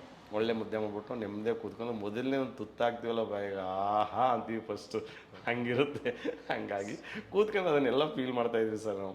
ಇಲ್ಲ ಅಂತ ಹೇಳಿದಾಗ ಕೆಲವು ಟೈಮ್ಗಳು ನಿಮ್ತಿರ ಬಿಡ್ತಾರೆ. ಚಂದ್ರಲೆ ಹೋಟ್ಲ್ ಇದ್ದೆ ನಾನು, ಎಕ್ಸ್ಪೆಷಲಿ ಅದು ಕೊರೋನಾ ಟೈಮ್. ಅದು ಊರಿಂದ ಅವನು ಬಂದ, ನಾನು ಆಲ್ರೆಡಿ ಬಂದಿದ್ದೆ, 2 ಡೇಸ್ ಆಗಿತ್ತು. ನನ್ನ ಬೈಕ್ ಇತ್ತಲ್ಲ, ಬೈಕಲ್ಲಿ ಬಂದುಬಿಟ್ಟಿದ್ದೆ. ಸರಿ ಆಯಿತು ಅಂತ ಹೇಳ್ಬಿಟ್ಟು ಬಂದಿದ್ದೀವಿ. ಊರಿಂದ ಬಂದು ನೋಡ್ತಿದ್ದೀವಿ, ನಮ್ಮ ಮನೇಲಿರೋ ಅಂಥದ್ದು ಸಾಂಬಾರು ಪೌಡ್ರು ಮತ್ತು ಅಕ್ಕಿ ಮತ್ತು ರಾಗಿ ಹಿಟ್ಟು ಎಲ್ಲ ಹುಳಾಗ್ಬಿಟ್ಟೈತೆ ಸರ್ 3 ಮಂತ್ಸ್ಗೆ. ಎಲ್ಲನೂ ಸೀದಾ ತಗೊಂಡು ಹೊರಗಡೆ ಚೆಲ್ಲೋದು. ನಾನು ಆಮೇಲೆ ರಾಗಿ ಹಿಟ್ಟಿದೆಯಲ್ಲ, ಇನ್ನು ಅಕ್ಕಿ ಎಲ್ಲ ಹೋಗ್ಬಿಟ್ಟಿತ್ತು. ರಾಗಿ ಹಿಟ್ಟು ಏನು ಮಾಡೋಣ, ಜರಡಿ ಹಿಡ್ದಿದ್ವಿ. ಜರಡಿ ಹಿಡ್ದಾದ್ಮೇಲೆ ನಾನು ಸ್ವಲ್ಪ ಹಿಟ್ಟಿಟ್ಟಿದ್ದೆ. ಆವಾಗ ನನ್ನ ಹತ್ರನೂ ಅಕೌಂಟಲ್ಲಿ ಏನೂ ಇರಲಿಲ್ಲ, ಇನ್ನು ಊರಿಂದನೂ ಏನೂ ಎತ್ಕೊಂಡು ಬಂದಿಲ್ಲ. ನಿಮಗೆ ಗೊತ್ತಿರಬೇಕು ಆ ಸಿಚುವೇಶನ್ ಎಲ್ಲ, ಆವಾಗ ಆ ಥರ ಇತ್ತು ಫ್ರಿಜ್ಜಲ್ಲಿ. ಒಂದು 4-5 ಲೋಟ ರಾಗಿ ಹಿಟ್ಟೇನ ಆಯಿತು. ಸರಿ ಆಯಿತು ಅಂತೇಳ್ಬಿಟ್ಟು ನಾನೇನು ಮಾಡ್ಬಿಟ್ಟು 2 ಲೋಟ ನೀರು ಹಾಕ್ಬಿಟ್ಟು ರಾಗಿ ಅಂಬ್ಲಿ ಮಾಡಿ ಇಟ್ಟಿದ್ದೆ. ಇಟ್ಬಿಟ್ಟು ಏನು ಮಾಡಿದೆ, ನಾನು 2 ಲೋಟ ಕುಡ್ದಿದ್ದೆ, 4 ಲೋಟ ನೀರು ಹಾಕ್ಬಿಟ್ಟು. 2 ಲೋಟ ಬೆಳಿಗ್ಗೆ ಕುಡಿಯೋಣ ಅಂತ ಇಟ್ಟಿದ್ದೀನಿ. ಗಿಲ್ಲಿ ಫೋನ್ ಮಾಡು, ಸರ್ ಎಲ್ಲಿದ್ದೀರಿ? ಇಲ್ಲೇ ಎಲ್ಲಿದ್ದೀನಿ? ಹೌದಾ, ಓಕೆ ನಾನು ಅಲ್ಲಿಗೂ ಹೋಗಲ್ಲ ಸರ್, ನಿಮ್ಮ ರೂಮ್ಗೆ ಬಂದುಬಿಡ್ತೀನಿ ಅಂತ. ನನ್ನ ರೂಮಿಗೆ ಬಂದ, ಬಾಕಲು ತೆಗೆದು ಅವ್ನ ರೂಮ್ನ ಒಳಗಡೆ ಬಂದಾಗಲೇ ಅವ್ನಿಗೆ ಅರ್ಥ ಅವ್ನ ಕಣ್ಣು ನೋಡಿ ಹೇಳಿದೆ ಅವ್ನಿಗೆ ಹಸ್ವಾಗಿದೆ ಅಂತ. ಅವಾಗ ಬಂದು, ಸರ್ ಏನು ಮಾಡಿದ್ದೀರಿ ಅಂತ ಕೇಳಿದೆ. ಏನಿಲ್ಲ ಗಿಲ್ಲಿ, ನಾನು ಸ್ವಲ್ಪ ಡಯಟ್ ಮಾಡ್ತಾಯಿದ್ದೀನಿ, ಅದಕ್ಕೆ ರಾಗಿ ಅಂಬ್ಲಿ ಮಾಡಿದೆ ಅಂತ. ಯಾಕಂದ್ರೆ ನಂದು ಪ್ರೆಸ್ಟೀಜ್ ನೋಡ್ಕೋಬೇಕಲ್ಲ ಅಂತ. ಹೌದಾ ಸರ್, ನನಗೂ ಇದೆಯಾ ಸರ್ ಅಂದ. ಆಯ್ತು ಅಂತ ಹೇಳ್ಬಿಟ್ಟು ಸೀದಾ ಹೋಗಿ ಅಂತ ಹೇಳ್ಬಿಟ್ಟು ಸೀದಾ ಏನು ಮಾಡಿಬಿಟ್ಟು ಇಮಿಡಿಯೇಟ್ ಪಾಪ ಅವ್ನಿಗೊಂದು 2 ಲೋಟ ಆಯಿತು. ಇಮಿಡಿಯೇಟ್ ಕುಡ್ದ. ಅವತ್ತು ಕುಡ್ದಾದ್ಮೇಲೆ ನಾವು ಮನಸ್ಸಲ್ಲಿ ಅಂದ್ಕೊಂಡಿದ್ದು ನಾನು, ಬಡ್ಡಿ ಮಗಂದು ಇವತ್ತು ರಾಗಿ ಅಂಬ್ಲಿ ಕುಡಿತೀವಿ, ರಾಜನ ಥರ ಊಟ ತಿನ್ಬೇಕು ನಾವು, ಇಲ್ಲಿ ಬಿಡಬಾರ್ದು ಅಂತ ಹೇಳ್ಬಿಟ್ಟು ಸುಮ್ಮನೆ ಮನಸ್ಸಲ್ಲಿ ಹೇಗೆ ಅಂದ್ಕೊಂಡಿದ್ವಿ. ಅಲ್ಲಿಂದ ಅವನು ಫೀಲಿಂಗ್ಸ್ ಏನಿರ್ತೋ ಅದು ಕನೆಕ್ಟಿವಿಟಿ ನನಗೆ ಅರ್ಥ ಆಗ್ತಿತ್ತು, ಅವ್ನ ಫೀಲಿಂಗ್ಸು ನನಗೆ ಅರ್ಥ ಆಗ್ತಿತ್ತು. ಹೀಗಾಗಿ ನನ್ನ ಹತ್ರ ದುಡ್ಡಿದ್ರೆ ನಾನು ಹೆಂಗೆ ಖರ್ಚು ಮಾಡ್ತೀನಿ, ಅವನ ಹತ್ರ ದುಡ್ಡಿದ್ರೆ ಹೆಂಗೆ ಖರ್ಚು ಮಾಡ್ತಾನೆ ಅಂತ ಇಬ್ಬರಿಗೂ ಅಂಡರ್ಸ್ಟ್ಯಾಂಡಿಂಗ್ ತುಂಬ ಇತ್ತು. ಆಮೇಲೆ ನಮ್ಮಿಬ್ಬರು ಬಾಂಡಿಂಗ್ ಆ ಥರ ಇದ್ದು. ಸೊ ಆ ಥರದ್ದು ಕಷ್ಟಪಟ್ಟು ಬಂದಿದ್ದೀವಿ ಇಲ್ಲಿಗೆ. ನಾವು ಸುಮ್ಮನೆ ಯಾವತ್ತು ಈ ಥರ ಲೆವೆಲ್ಗೆ ಬಂದೇವರೇ ಇಲ್ಲ ನಾವು. ಆಮೇಲೆ ಎಷ್ಟೋ ಜನ ನಮ್ಗೆ ಏನಾಗುತ್ತೆ ಅಂದರೆ, ಎಷ್ಟೋ ಇನ್ಸ್ಪಿರೇಷನ್ ನಾವೇ ತೊಗೊಳ್ಳೋದು. ಎಕ್ಸ್ಪೆಷಲಿ ತುಂಬ ಕಷ್ಟ ಬಂದುಬಿಟ್ಟಿತ್ತು. 2019-2021 ಅವ್ರ ಅಕ್ಕನ ಮದುವೆ ಆಗಿತ್ತು. ಅವ್ರ ಅಕ್ಕನ ಮದುವೆಯಲ್ಲಿ ಇವನ್ನ ದುಡ್ಡು ಕೇಳ್ತಾ ಇದ್ದಾರೆ ಅವ್ರ ಫ್ಯಾಮಿಲೀಲಿ. ಅವ್ರ ಅಮ್ಮ ಫೋನ್ ಮಾಡಿದ್ರು, ನನ್ನ ಪಕ್ಕದಲ್ಲೇ ಮಲಗಿದ್ದ. ಇದು ಅಕ್ಕನ ಮದುವೆ ಎಲ್ಲ ಹುಡುಗ ಎಲ್ಲ ನೋಡ್ಕೊಂಡು ಬಂದಿದ್ದಾರೆ, ಹಂಗೆ ಹಿಂಗೆ, ಏನಪ್ಪ ನಿನ್ನ ಹತ್ರ ಎಷ್ಟು ಮಾಡಿದ್ಯಾ ಅಂತ. ಅವ್ನು ಹೇಳ್ತೀನಿ, ಅಮ್ಮ ನನ್ನ ಹತ್ರ ಎಲ್ಲಿದ್ದಮ್ಮ, ನಾನು ಇಲ್ಲಿ ಕೆಲಸ ಇಲ್ಲದೆ ಇದ್ದೀನಿ. ಕೆಲಸ ಇಲ್ಲ ಅಂದರೆ ಮತ್ತೆ ಬೆಂಗಳೂರಲ್ಲಿ ಯಾಕೆ ಇದ್ವಿ, ಬಾಯಿಲ್ ಮೇಕೆಗಳು ಮೇಯಿಸು ಅಥವಾ ಕುರಿ ಮೇಯಿಸು ಬಾಯಿಲಿ ಅಂತ. ಯಾಕಂದ್ರೆ ಅವ್ನ ಕನಸು ಬೇರೆ ಇದೆ. ಓ ಸರ್ ಏನು ಮಾಡೋದು ಸರ್, ನಾವು ಬೆಂಗಳೂರಲ್ಲಿ ಇದ್ದೀವಿ, ಆದರೆ ಅಪ್ಪ ಅಮ್ಮದಿರ್ಗೆ ನಾವು ಬೆಂಗಳೂರಲ್ಲಿ ಏನು ಕೆಲಸ ಮಾಡ್ತೀವಿ ಅಂತ ಗೊತ್ತಾಗಿದ್ದೆ ಸರ್ ಅಂದ್ಕೊಂಡೆಲ್ಲ ಮಾತಾಡೋದು. ಹಂಗೆ ಹಿಂಗೆ ಮಾಡಿ ಏನೋ ಒಂದು ಸ್ವಲ್ಪ ಮದುವೆ ಎಲ್ಲ ಆಯಿತು. ಅದಾದಮೇಲೆ ನೆಕ್ಸ್ಟು ಅಲ್ಲಿಂದ ಕಾಮಿಡಿ ಕಿಲ್ಲಡಿಗೆ ಜಾಯ್ನ್ ಆದ್ಮೇಲೆ ಅಲ್ಲಿಂದ ಅವ್ರ ಅಣ್ಣನ ಮದುವೆ ಚೆನ್ನಾಗಿ ಮಾಡ್ದೆ. ಇವನೇ ಸಂಪಾದನೆ ಮಾಡಿ ಅವ್ರ ಅಣ್ಣನ ಮದುವೆ ಮಾಡ್ದೆ. ಹಾಗೆ ಒಂದೊಂದು ಸ್ಟೆಪ್ ಹೋದಾಗಿ ಇವತ್ತು ನನಗೆ ಏನು ಬೇಕು ಅಥವಾ ಏನು ಬೇಕು ಅವನಿಗೆ ಎಲ್ಲನೂ ತಗೊಳ್ಳೋಂಥ ದೇವರು ಒಂದು ಅವಕಾಶಗಳು ಕೊಟ್ಟಿದ್ದಾನೆ. ತುಂಬ ಖುಷಿಯಾಗುತ್ತೆ. ಗಿಲ್ಲಿ ನಟ ಇದು ಹೆಸರು ಹೇಗೆ ಬಂದಿದ್ದು, ಅಥವಾ ಅವ್ರ ಒರಿಜಿನಲ್ ಹೆಸರೇನು? ಒರಿಜಿನಲ್ ಹೆಸರು ಕೆ ನಟರಾಜ್ ಅಂತ. ಅವ್ರ ಅಪ್ಪನ ಹೆಸರು ಕುಳ್ಳಯ್ಯ ಅಂತ. ಕೆ ನಟರಾಜ್ ಅಂತ ಅವನ ಒರಿಜಿನಲ್ ಹೆಸರು. ಇವನು ಅವಾಗ ತುಂಬ ಸಣ್ಣಕ್ಕಿದ್ದ. ತುಂಬ ಸಣ್ಣಕ್ಕೆ ಹೆಂಗಿದೆ ಅಂತ ಹೇಳಿದ್ರೆ ನೀವು ನಂಬ್ತೀರ ಬಿಡ್ತೀರಿ, ಇವನು ಊಟ ಮಾಡ್ತಾನೋ ಇಲ್ವೋ ಅನ್ನಂಗಿರುತ್ತೆ. ಫಸ್ಟ್ ಎಲ್ಲ ಎಪಿಸೋಡ್ ನೋಡಿ ನಿಮ್ಗೆ ಗೊತ್ತಾಗುತ್ತೆ. ಅವ್ನು ಏನಪ್ಪ ಅಂತ ಹೇಳಿದ್ರೆ ಮೇ ಬಿ ನನ್ನ ಪ್ರಕಾರ ಒಂದು 38-40 kg ಇರ್ಬೋದೇನೋ, ಅಷ್ಟೇ. ಅವನು ಅವಾಗ ಅಷ್ಟು ಸಣ್ಣಕ್ಕಿದ್ದ. ಏನಾದ್ರು ಕೆಲಸ ಹೇಳಿದ್ರೆ ಅಕಸ್ಮಾತ್ ಗೋಡೆಗೆ ಎತ್ತಬೇಕಾದ್ರೆ ಶೂಟಿಂಗ್ ಸ್ಪಾಟಲ್ಲಿ ಚಂಗಂತ ಹೋಗ್ಬಿಡೋನು. ಹಿಂಗೆ ಏನು ಗಿಲ್ಲಿ ಓಡಾಡ್ತಾನಲ್ಲಪ್ಪ ಇವನು ಅಂತೇಳಿ ಅಲ್ಲಿರೋರೇ ಮಾತಾಡ್ತಾ ಅದು ಯಾವ ಪುಣ್ಯಾತ್ಮ ಹೇಳೋದು ಗೊತ್ತಿಲ್ಲ. ಆ ಗಿಲ್ಲಿ ನಟ ತೆಗೆದ್ಬಿಟ್ಟು ಗಿಲ್ಲಿ ಸೇರಿಸ್ಬಿಟ್ಟು ಗಿಲ್ಲಿ ನಟ ಇಷ್ಟು. ಅವನ ಹೆಸರು ನಟರಾಜ್ ಅಂತ. ಗಿಲ್ಲಿ ನಟನ ಬಗ್ಗೆ ನಾನು ಇನ್ನೇನು ಹೇಳಬೇಕು ಅಂತ ಹೇಳಿದ್ರೆ, ಒಳ್ಳೆ ಕಲಾವಿದ. ಎಕ್ಸ್ಪೆಷಲಿ ಗಿಲ್ಲಿ ಒಳ್ಳೆ ಎಂಟರ್ಟೈನ್ಮೆಂಟ್ ಅಂತ ತಪ್ಪಾಗಲ್ಲ. ಯಾಕಂದರೆ ನಮ್ಮ ಕನ್ನಡ ಇಂಡಸ್ಟ್ರಿಲೂ ಕಾಮಿಡಿ ನಟರು ಇರಲಿಲ್ಲ ಇತ್ತೀಚೆಗೆ. ಇವನಿಗೊಂದು ಒಳ್ಳೆ ಸ್ಪೇಸ್ ಇದೆ, ಅದನ್ನು ಹಿಂಗೆ ಉಳಿಸ್ಕೋಬೇಕು. ಮತ್ತು ಎಲ್ಲರಿಗೂ ಎಂಟರ್ಟೈನ್ಮೆಂಟ್ ಕೊಡೋಂಥ ಮಾಸ್ಟರ್ ಪೀಸ್ ಇವನು. ಹಾಗಾಗಿ ನನಗೊಂದು ತುಂಬ ಹೆಮ್ಮೆ ಇದೆ. ಸೊ ನಮ್ಮ ತಾಟಲ್ಲಿ ಅವನ ತಾಟಲ್ಲೂ ಸುಮಾರು ಒಂದು ಕಥೆಗಳಾಗಿರ್ಬೋದು ಅಥವಾ ಸುಮಾರು ವಿಷಯಗಳಾಗಿರ್ಬೋದು ತಲೆ ಒಳಗಡೆ ಆಲ್ರೆಡಿ ಸ್ಟೋರೇಜ್ ಮಾಡಿ ಇಟ್ಟಿದ್ದೀವಿ. ಅದನ್ನೆಲ್ಲ ಒಂದೊಂದಾಗಿ ಕರ್ನಾಟಕದ ಅಥವಾ ಕನ್ನಡಿಗರ ಮುಂದೆ ಇಡಬೇಕು ಅಂತ ಆಸೆ. ಆ ಥರದೊಂದು ಅವಕಾಶಗಳು ಸಿಕ್ಕಿದ್ರೆ ಬೇಗ ಇಡ್ತೀವಿ. ಆಮೇಲೆ ನಾವು ಮಾಡೋಂಥ ಸಿನಿಮಾಗಳು ಏನಾಗುತ್ತೆ ಅಂತ ಹೇಳಿದ್ರೆ, ನನ್ನ ಸಿನಿಮಾ ಒಂದು ಎಂಟರ್ಟೈನ್ಮೆಂಟ್ ಥರ ಇರಬಾರ್ದು ಅದು. ಒಂದು ಎಜುಕೇಷನ್ ಥರ ಇರಬೇಕು ಅಂತ ನಾನು ಥಾಟಲ್ಲಿ ಥಿಂಕ್ ಮಾಡೋದು. ಯಾಕಂದರೆ ನಾನು ಅವಾಗೆಲ್ಲ ಹೆಚ್ಚು ಕಮ್ಮಿ ನಾವೆಲ್ಲ S Mahender sir cinema, Puttanna Kanagal cinema, ಮತ್ತು ನಮ್ಮ D Rajendra Babu sir cinema, Dore Bhagavanta sir cinema, ಇಂಥ ಸಿನಿಮಾಗಳನ್ನೆಲ್ಲ ನೋಡ್ಕೊಂಡು ನಾನು ಬೆಳೆದಿರೋಂಥದ್ದು ಏನಪ್ಪ ಅಂದರೆ ಆ ಒಂದು ಈಗೆಲ್ಲ 90s ಕಿಡ್ಸ್ಗೆಲ್ಲ ಗೊತ್ತಾಗ್ಬಿಡುತ್ತೆ ನಿಮ್ಗೆ. 90s ಕಿಡ್ಸ್ಗಳೆಲ್ಲ ಅಂಥ ಕತೆ ಬರ್ತಿತ್ತು. ನಾನು ತುಂಬ ಪ್ರೇರೇಪಣೆ ಮಾಡಿದ್ದು ಹೆತ್ತವರ ಸಿನಿಮಾ. ಎಸ್ ಮಹೇಂದರ್ ಸರ್ ಒಂದು ಎತ್ತವರ್ ಅಂತ ಒಂದು ಸಿನಿಮಾ ಐತೆ ನೋಡಿ. ಆ ಸಿನಿಮಾ ನಮ್ಮ ಅಪ್ಪ ಅಮ್ಮ ಪಕ್ಕದಲ್ಲೇ ಕೂತ್ಕೊಂಡು ನಮ್ಮ ಸೆಂಟ್ರ್ ಕುಂಡಿಸ್ಕೊಂಡು ಸಿನಿಮಾ ನೋಡ್ತಾ ಇದ್ದಾರೆ. ನಮ್ಮ ಅಪ್ಪ ಅಮ್ಮ ಅಳ್ತಾ ಇದ್ದಾರೆ. ನಮ್ಮ ಅಪ್ಪ ಅಮ್ಮ ಯಾಕೆ ಹಿಂಗೆ ಅಳ್ತಾ ಇದ್ದಾರೆ ಅಂತ ನೋಡೋದು. ಅದಾದಮೇಲೆ ಸಿನಿಮಾ ಎಲ್ಲ ಮಾಡಿದ್ರೆ ನೀವೆಲ್ಲ ಬೆಳೆದು ದೊಡ್ಡವರಾಗ್ತಿರಲ್ಲ, ಅವಾಗ ನಮ್ಮನ್ನು ಹಿಂಗೆ ಮಾಡಿ ಅಂತ ನೋಡೋದು. ಎಷ್ಟು ಕನೆಕ್ಟ್ ಆಗ್ತಿತ್ತು ಗೊತ್ತಾ. ಅದಾದಮೇಲೆ ಎತ್ತವರಾದಮೇಲೆ ಕರುಳಿನ ಕೂಗು ಅಂತ ಒಂದು ಸಿನಿಮಾ ಬಂತು, ಒಡ ಹುಟ್ಟಿದವರು ಸಿನಿಮಾ ಬಂತು. ಅದನ್ನೆಲ್ಲ ನೋಡಿದಾಗ ನನಗೊಂದು ಇನ್ಸ್ಪಿರೇಷನ್, ಸಿನಿಮಾ ಮಾಡೋದು ಈ ಥರ ಮಾಡಬೇಕು ಅಂತ. ಯಾಕಂದರೆ ಆ ಥರ ಸಿನಿಮಾಗಳು ನೋಡ್ಬಿಟ್ಟು ಆಗ ಜನನ ಮನಸ್ಥಿತಿ ಹೆಂಗಿತ್ತು ಹೇಳಿ. ಎಷ್ಟು ಚೆನ್ನಾಗಿದ್ವು ಸಂಬಂಧಗಳು. ಇವತ್ತು ಏನಾಗಿದ್ದಾವೆ? ಏನಿಲ್ಲ. ಸಂಬಂಧಗಳೇನೋ ಒಂದು ಸಿನಿಮಾ ಅನ್ನೋದು ಒಂದು ಎಂಟರ್ಟೈನ್ಮೆಂಟ್ ಆಗಬಾರ್ದು. ಯಾಕೆ ಎಜುಕೇಷನ್ ಆಗಬಾರ್ದು? ಬರೀ ಸಿನಿಮಾ ನೋಡ್ತೀವಿ. ಒಂದು ಲಾಂಗ್ ಹಿಡ್ಕಂದ್ರೆ ಒಂದು ಎಂಟರ್ಟೈನ್ಮೆಂಟ, ಒಂದು ಗನ್ ಹಿಡ್ಕಂದ್ರೆ ಒಂದು ಎಂಟರ್ಟೈನ್ಮೆಂಟ. ಇಲ್ಲ, ಎಜುಕೇಷನ್ ಆಗಬೇಕು ಸಿನಿಮಾ. ಎಕ್ಸ್ಪೆಷಲಿ 2.5 ಗಂಟೆ ಟೈಮಲ್ಲಿ ಕನಿಷ್ಠ ಪಕ್ಷ ಒಂದು 25ರಿಂದ 30 ವರ್ಷದ ಹಿಸ್ಟ್ರಿನ ಬದಲಾಯಿಸೋ ಚಾನ್ಸಸ್ ಇದೆ ಅಂದರೆ ಖಂಡಿತ ಅದನ್ನು ಮಾಡಬೇಕು. ಆ ಥರದ ಸಿನಿಮಾ ಮಾಡಬೇಕು ಅಂತೇಳಿ ನನಗೆ ಮತ್ತು ಗಿಲ್ಲಿ ನಟರು ತುಂಬ ಆಸೆ. ಮಾಡ್ತೀವಿ ಆ ಥರದೊಂದು ಒಳ್ಳೊಳ್ಳೆ ಸಿನಿಮಾಗಳು ಮಾಡಬೇಕು. ಎಕ್ಸ್ಪೆಷಲಿ ಸೂರ್ಯವಂಶಿ ಸಿನಿಮಾ ಅಂತ ಹೇಳಿದ್ರೆ ಮಕ್ಕಳಿಗೆಲ್ಲ ತಲೆ ಮಾಡಿ ಹೊಡೆದು ಕಳಿಸ್ಬೇಕು, ಥಿಯೇಟ್ರಿಗೆ ಹೋಗಿ ಅವ್ರ ಸಿನಿಮಾ ನೋಡುವಂಥ ಆ ಥರದ ಕಥೆಗಳು ಮಾಡಬೇಕು ಅಂತ ನಂಗೆ ತುಂಬ ಇಷ್ಟ. ಅದಕ್ಕೆ ನಾನು ಅಮೂಲ್ಯ ರತ್ನ ಮತ್ತು ಆರಶ್ರೀ ಅಂತೆಲ್ಲ ಮಾಡಿದ್ದು ಒಂದೊಂದು ಕಂಟೆಂಟಿಂದ ಹೇಳ್ಬೋದು. ಯಾಕಂತೇಳಿದ್ರೆ ನಾವು ಸುಮಾರು ಜನ ಸೈಕಲ್ ತಗೊಂಡಿರೋನ್ಗೆ ಏನು ಅನಿಸುತ್ತೆ, ಬೈಕ್ ತಗೋಬೇಕು ಅಂತ ಆಸೆ. ಬೈಕ್ ತಗೊಂಡಿರೋನ್ಗೆ ಕಾರ್ ತಗೋಬೇಕು, ಕಾರ್ ಏನೊಂದಿಗೆ ಹೆಲಿಕಾಪ್ಟರ್ ಫ್ಲೈಟ್ ತೊಗೋಬೇಕು ಅಂತ. ಬಟ್ ಇವೆರಡೂ ಇಲ್ಲದವ್ನಿಗೆ ಏನು ಆಸೆ, ಒಂದು ಊಟ ಸಿಕ್ಕರು ಸಾಕಲ್ಲಪ್ಪ ಅಂತ. ಈ ಥರದಿಂದ ಬಂದವ್ರು ನಾವು. ಹಾಗಾಗಿ ನಮ್ಮ ಡ್ರೀಮ್ಸು ಒಂದೊಂದು ಸ್ಟೆಪ್ ಅಂತಿರಲ್ಲ. ನಾವು ಸಿನಿಮಾದಲ್ಲಿ ಇದ್ದೀವಿ. ಆಮೇಲೆ ಈ ಎಂಟರ್ಟೈನ್ಮೆಂಟ್ ಅನ್ನೋ ಫೀಲ್ಡ್ ಇದೆಯಲ್ಲ, ಇದು ಎಲ್ಲರೂ ಮಾಡೋಕ್ಕಾಗಲ್ಲ.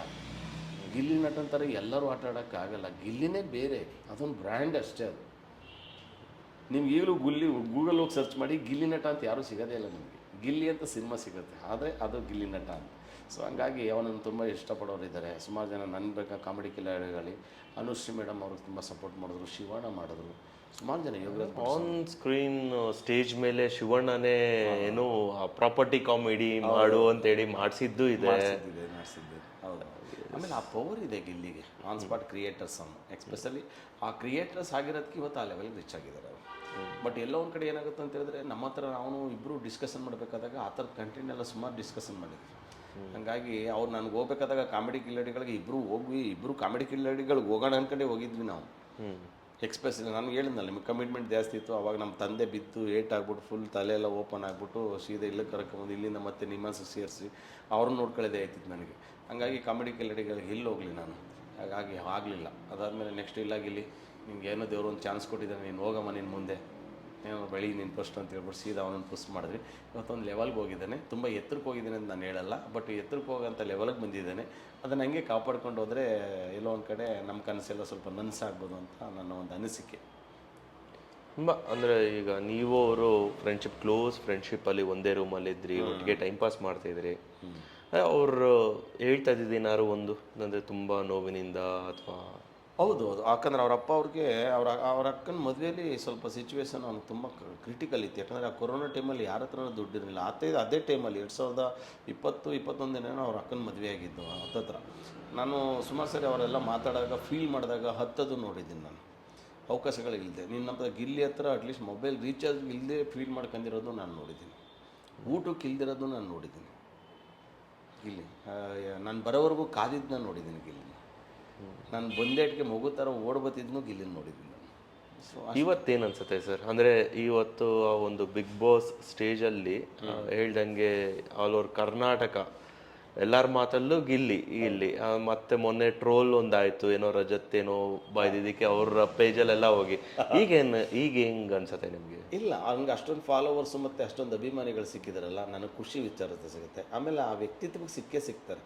ನಿಮಗೊಂದು ಯಾವುದೇ ವ್ಯಕ್ತಿ ನಿಮ್ಮ ಜೊತೆ ಸ್ನೇಹ ಮಾಡಬೇಕಂದ್ರೆ ಫಸ್ಟು ನಮ್ಮ ಹತ್ರ ಇರೋ ವ್ಯಕ್ತಿತ್ವ ಚೆನ್ನಾಗಿರಬೇಕು. ಅದು ಚೆನ್ನಾಗಿಲ್ಲ ಅಂದರೆ ಯಾವ ವ್ಯಕ್ತಿನೂ ಸ್ನೇಹ ಮಾಡಲ್ಲ ಸರ್. ಅವನ ವ್ಯಕ್ತಿತ್ವ ಅಷ್ಟೊಂದು ಚೆನ್ನಾಗಿದೆ. ಆಮೇಲೆ ನಂದು ಒಂದು ಬಾಂಡಿಂಗ್ ಇದೆಯಲ್ಲ, ಇದು ಬೇರೆ ರೀತಿ ಬಾಂಡಿಂಗ್. ಎಕ್ಸ್ಪೆಷಲಿ ಗಿಲ್ಲಿನ ನಾನು ಸ್ನೇಹಿತ ಅಂತ ಅನ್ಕೊಳ್ಳೋದಿಲ್ಲ ಜಾಸ್ತಿ. ಎಕ್ಸ್ಪೆಷಲಿ ನನಗೊಬ್ಬ ಬ್ರದರ್ ಅವನು. ಯಾಕಂದರೆ ನಾನು ಸ್ಟಾರ್ಟಿಂಗ್ ಅವ್ರ ಮನೆಗೆ ಹೋಗಿದ್ದೆ. ನಾನು ಮೊದಲನೇ ಸರಿ ಅವ್ರ ಮನೆಗೆ ಹೋಗಿದ್ದೆ. ಈಗ ನಿಮ್ಮ ಮನೆಗೆ ಏನಾದ್ರು ಅಕಸ್ಮಾತ್ ನಾನು ಮೊದಲನೇ ಟೈಮ್ ಏನಾದ್ರು ನಿಮ್ಮ ಮನೆಗೆ ಬಂದರೆ ಅಪ್ಪ ಅಮ್ಮ ಏನು ಮಾತಾಡ್ತಾರೆ? ಬನ್ನಿ ಹೋಗಿ ಅಂತ ಮಾತಾಡ್ತಾರೆ. ಆದರೆ ಅವ್ರ ತಾಯಿ ಹಂಗೆ ಮಾತಾಡಲಿಲ್ಲ. ಬಾ ಕುಸೈ ಅಂತ ಕರೆದ್ರು ನಾನು. ಒಳಗಡೆ ಬಾ ಕುಸೆ ಅಂತ ಕರೆದ್ರು. ನನಗೆ ಬಾ ಕುಸೆ ಅನ್ನೋ ಫೀಲಿಂಗ್ಸ್ ಹೆಂಗಪ್ಪ ಅಂದರೆ ಜೋಗಿ ಪಿಕ್ಚರ್ಲಿ ಅರುಂಧತಿ ನಾವು ಕೇಳ್ತಾರೆ. ನನಗೆ ಎಕ್ಸ್ಪೆಷಲ್ ನನಗೂ ಅಮ್ಮ ಇಲ್ಲ, ನಂಗೆ 20 years ಆಯಿತು ನಮ್ಮ ತಾಯಿ ತೀರೋಗಿ. ಅದೊಂದು ಫೀಲ್ ನನಗೆ ಕಾಡ್ತಾ ಇತ್ತು. ಅಂದರೆ ನನ್ನ ಮಗ ಏನಾರು ಅಕಸ್ಮಾತ್ ತಪ್ಪೇನಾರು ಮಾಡಿದ್ರೆ ಹೊಟ್ಟೆಗೆ ಹಾಕಪ್ಪ, ನೀನು ದೊಡ್ಡವನು, ಸ್ವಲ್ಪ ಬುದ್ಧಿ ಹೇಳೋ ಅವನಿಗೆ ಅಂತ ನಾನು ರಿಕ್ವೆಸ್ಟ್ ಮಾಡೋದು. ಅವರು ಅಲ್ಲಿಂದ ಹೊರಗಡೆ ಹೊರಡಬೇಕಾದಾಗ ಆಯಿತು ಒಳ್ಳೇದಾಗಲಿಯಪ್ಪ, ಸ್ವಲ್ಪ ಹುಷಾರಾಗಿ ಓಡಾಡಿ ಬೆಂಗಳೂರಲ್ಲಿ ಇಷ್ಟು ಹೇಳು.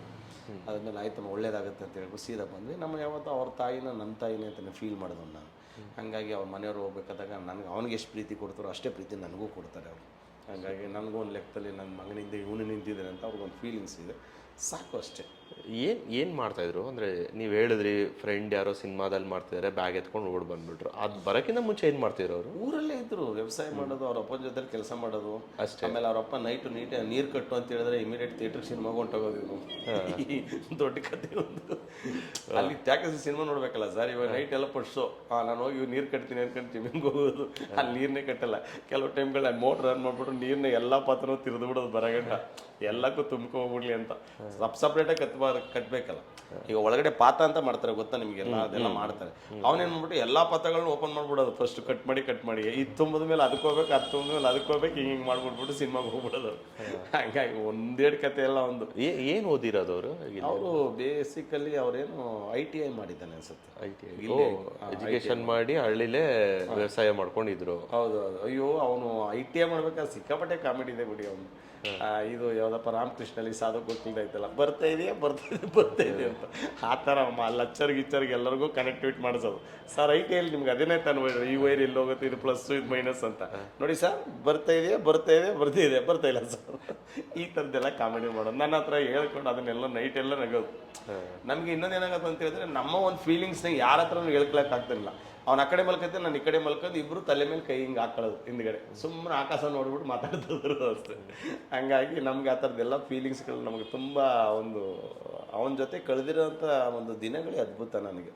ಬಹುಶಃ ಹೋಗ್ತಾ ನಾನು ಒಬ್ಬ ಡೈರೆಕ್ಟ್ರಾಗಿ ಹೋಗ್ತೀನಿ, ನೆಕ್ಸ್ಟ್ ಅವನು ಒಬ್ಬ ಆರ್ಟಿಸ್ಟ್ ಆಗ್ಬಿಡ್ತಾನೆ. ಎಷ್ಟು ಬಿಜಿ ಆಗ್ತೀವೋ ಗೊತ್ತಿಲ್ಲ, ಬಟ್ ಎಷ್ಟೇ ಬಿಜಿ ಆದರೂ ಕನಿಷ್ಠ ಪಕ್ಷ ಒಂದು ತಿಂಗಳಿಗೆ 2-3 ಸರಿ ನಾವು ಸೇರ್ತೀವಿ, ಸಿಗ್ತೀವಿ. ಅದು ನಮ್ಮ ಒಂದು ಹ್ಯಾಬಿಟ್ಸು.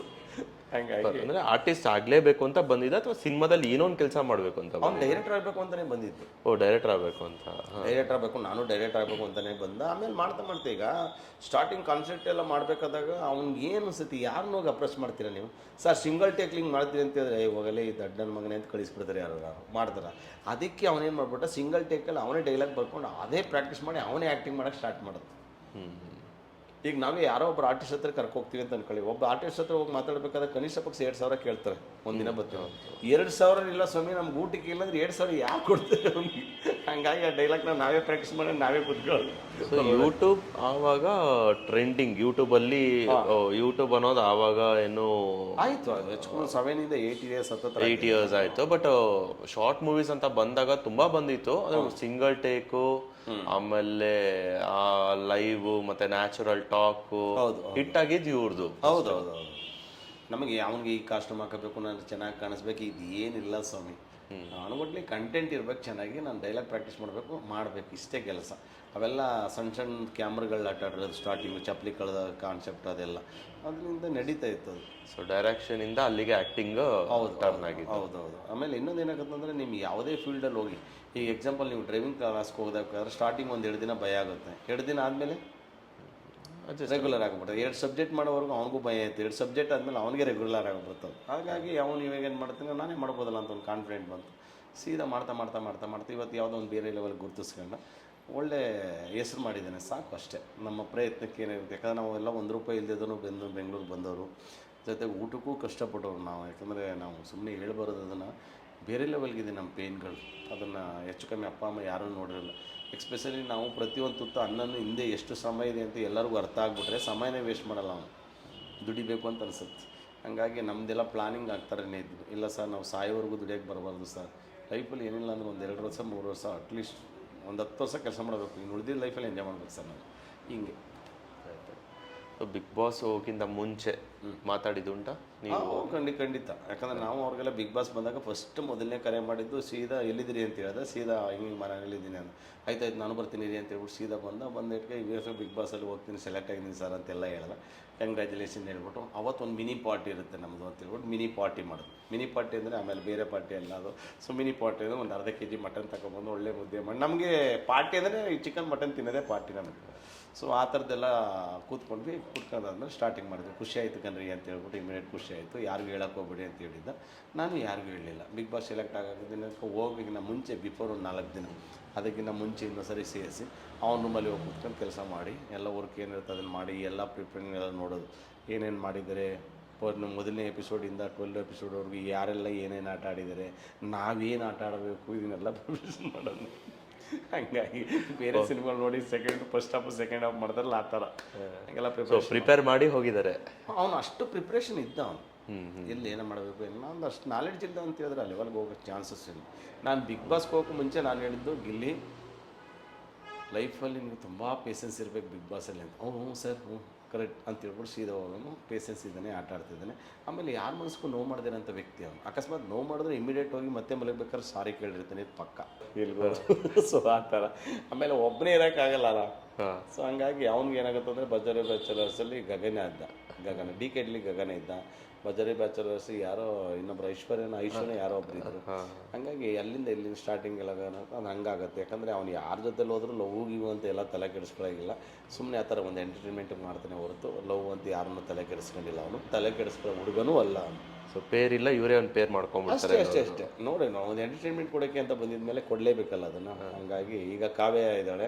ಸೊ ಕಾವ್ಯನ 100% ಒಂದು ಎಂಟರ್ಟೈನ್ಮೆಂಟ್ ಕೊಡ್ತಾರೆ. ಆ ರೇಗ್ಸೋದು ಗೀಗ್ಸೋದು ಇದೆಲ್ಲ ಮಾಡ್ತಾ ಇರ್ತಾನೆ. ಬಿಗ್ ಬಾಸ್ ಆದಮೇಲೆ ಕಾವ್ಯ ಎಲ್ಲಿ ಹೋಗ್ತಾಳೋ, ಗಿಲ್ಲಿ ನಟ ಎಲ್ಲಿ ಹೋಗ್ತಾನೋ ಗೊತ್ತಿಲ್ಲ. ಹಿಂಗಿರೋವರೆಗೂ ಎಂಟರ್ಟೈನ್ಮೆಂಟ್ ಕೊಡ್ತಾರೆ. ಈಗ ಡೆವಿಲ್ ಆ್ಯಕ್ಚುಲಿ ಡಿ ಬಾಸ್ ಈಗ ರೀಸೆಂಟ್ ಸಿನಿಮಾ ರಿಲೀಸ್ ಆಗಿದೆ. ಸೊ ಅದರಲ್ಲಿ ಒಂದು ಡೈಲಾಗು ಕೂಡ ಒಂದು ಪ್ರೋಮೋದಲ್ಲಿ ಗಿಲ್ಲಿ ನಟ ಬಂದು ಹೋಗ್ತಾರೆ. AC ಸ್ವಲ್ಪ ಸಿಕ್ಕಾಪಟ್ಟೆ ಸೆಕೆ ಆಗ್ತೈತೆ, ಸ್ವಲ್ಪ AC ಹಾಕಮ್ಮ ಅಂತ ಹೇಳ್ತಾನೆ. ಲಾಟ್ ಆಫ್ ಸೆಕೆ ಆಗ್ತೈತೆ, ಸ್ವಲ್ಪ AC ಹಾಕಮ್ಮ ಅಂತ. ಹೌದು, ಅದೊಂದು ಇನ್ನೊಂದು ಏನಾಗುತ್ತೆ ಅಂದರೆ ದರ್ಶನ್ ಸರ್ ಜೊತೆಲಿ ಒಂದು ಅವಕಾಶ ಸಿಕ್ಕುತ್ತೆ ಅಂದರೆ ಅದಕ್ಕಿಂತ ಏನು ಬೇಕು ಸರ್ ಹೇಳಿ, ಥಿಂಕ್ ಮಾಡಿ. ಈಗ ಅದೇನು ಹೇಳ್ತಾರಲ್ಲ, ನಾರಿಂದ ಹೂವು ಸ್ವರ್ಗ ಹೂವಿಂದ ನಾರನ್ನು ಸ್ವರ್ಗ ಸೇರ್ಕತ್ತು ಅಂತಾರಲ್ಲ, ಹಂಗೆ. ಎಕ್ಸ್ಪೆಷಲಿ ನನಗೆ ಅದು ತುಂಬ ಖುಷಿಯಾಗಿತ್ತು. ನನಗೆ ಹೇಳಿದ್ದ ಅವನು ಡೆವಿಲ್ ಸಿನಿಮಾ ಮಾಡಿದ್ವಿ ಅಂತ. ಎಕ್ಸ್ಪೆಷಲಿ ಆ ಡೆವಿಲ್ ಸಿನಿಮಾದಲ್ಲಿ ಶೂಟಿಂಗ್ ಸ್ಪಾಟ್ಗೆ ಹೋಗಿ ದರ್ಶನ್ ಸರ್ ಮಾತಾಡಿಸಿಲ್ಲ. ಅಯ್ಯೋ ನನ್ನನ್ನು ಏನು ಅನ್ಕೋತಾರೋ, ಅಕಸ್ಮಾತ್ ಏನು ಮಾಡ್ತಾರೋ ಅಂತ. ನೆಕ್ಸ್ಟ್ ದರ್ಶನೇ ಸರ್ ಬಂದು, ಏಯ್ ನಿನ್ನ ಯೂಟ್ಯೂಬಲ್ಲೆಲ್ಲ ನೋಡಿದ್ದೀನಮ್ಮ, ಸಗದಾಗ ಆ್ಯಕ್ಟಿಂಗ್ ಮಾಡ್ತೀಯ ನೀನು ಅಂತ ಹೇಳಿದಕ್ಕೆ ಭಾಳ ಖುಷಿ ಆಗ್ಬಿಡ್ತು ಅಂತೇಳಿ ಆವತ್ತೊಂದಿನ ಪಾರ್ಟಿ ಮಾಡಿದ್ದೀವಿ. ಅದನ್ನ ಆ ಮಾತಿಗೆ ದರ್ಶನ್ ಸರ್ ಹಿಂಗೆ ಅಂದಿದ್ದಾರೆ ಅಂದಮೇಲೆ ಅದೇ ಮಾತ್ಕೊಂಡು ಪಾರ್ಟಿ ಮಾಡಿದ್ವಿ. ಸೊ ಆ ಥರ ಖುಷಿ ಆಗೋಯ್ತು. ಹೀಗಾಗಿ ನನ್ನ ಆತ್ಮೀಯ ಗೆಳೆಯ ಗಿಲ್ಲಿ ನಟನಿಗೋಸ್ಕರ ನೆಕ್ಸ್ಟ್ ಎಂಟರ್ ಕರ್ನಾಟಕ ಆ ಸಾಂಗ್ ಸೌಂಡ್ ಆಗುತ್ತೆ. ಆ ಥರದೊಂದು ಸಾಂಗ್ ಮಾಡಿದ್ದೀನಿ. ಅದನ್ನು ನಾಳೆ ರಿಲೀಕ್ ಮಾಡಿ ಬಹುಶಃ ಇನ್ನೊಂದು ವಾರದೊಳಗಡೆ ಅದು ರಿಲೀಸ್ ಆಗ್ಬೋದು ಅಂತ ಅಂದ್ಕೊಂಡಿದ್ದೀನಿ. ಬಟ್ ಮಾಡಿದ್ದೀನಿ. ಅದ್ಭುತವಾಗಿದೆ ಸಾಂಗು. ಅವ್ನು ನಡೆದು ಬಂದ ದಾರಿಗಳು, ಅವ್ನು ಅನುಭವಿಸಿದ ಕಷ್ಟಗಳು, ಇದನ್ನೇ ಒಂದು ಲೈನ್ ಇಟ್ಕೊಂಡು ಆ ಸಾಂಗ್ ಮಾಡಿದ್ದೀನಿ. ಅದು ತುಂಬ ಜನಕ್ಕೆ ರೀಚ್ ಆಗುತ್ತೆ ಮತ್ತು ತುಂಬ ಚೆನ್ನಾಗಿದೆ ಆ ಸಾಂಗ್. ಅದು ಗಿಲ್ಲಿಗೆ ನನ್ನ ಲೈಫಲ್ಲಿ ಇಲ್ಲಿವರೆಗೂ ಫ್ರೆಂಡ್ಶಿಪ್ ಕೊಡ್ತಾರಂತ ಒಂದು ಪ್ರೆಸೆಂಟೇಷನ್ ಅದು gift. Gift super. So final ಆಗಿ ಸರ್ ಗಿಲ್ಲಿ ನಟಾಗಿ ಹೇಳ್ತೀರಾ ಅಂದರೆ ಕ್ಯಾಮ್ರಾ ನೋಡಿ ಏನಾದ್ರು ಒಂದು ಗಿಲ್ಲಿ ನಟ ಮೇ ಬಿ ಅದು ಕರ್ನಾಟಕದ ಗಲ್ಲಿಗೂ ಗೊತ್ತಿರೋಂಥ ಗಿಲ್ಲಿ ನಟ 100% ಬಿಗ್ ಬಾಸಲ್ಲಿ ಗೆಲ್ಲಿ. ನಿಮ್ಮ ಸಪೋರ್ಟ್ ಎಲ್ಲ ಅವನಿಗೂ ಇರಲಿ. ನನ್ನ ಕಡೆಯಿಂದ ಹೇಳ್ತಿದ್ದೀನಿ, ದಯವಿಟ್ಟು ಸಪೋರ್ಟ್ ಮಾಡಿ. ಬಿಗ್ ಬಾಸಲ್ಲಿ 100% ಗಿಲ್ಲಿನ ಗೆಲ್ಲಿಸಿ. ಹಾಗಂತೇಳಿ ಬೇರೆಯವ್ರಿಗೆ ಸಪೋರ್ಟ್ ಮಾಡೋರಿ ಅಂತ ಹೇಳಲ್ಲ, ಅವ್ರಿಗೂ ಸಪೋರ್ಟ್ ಮಾಡಿ. ಹೆಚ್ಚಾಗಿ ಜಾಸ್ತಿ ಗಿಲ್ಲಿ ನಟನ ಮಾಡಿ. Thank you. ST Focus Media ಚಾನಲ್ನ ಫಾಲೋ ಮಾಡಿ, ಸಬ್ಸ್ಕ್ರೈಬ್ ಮಾಡಿ. Thank you.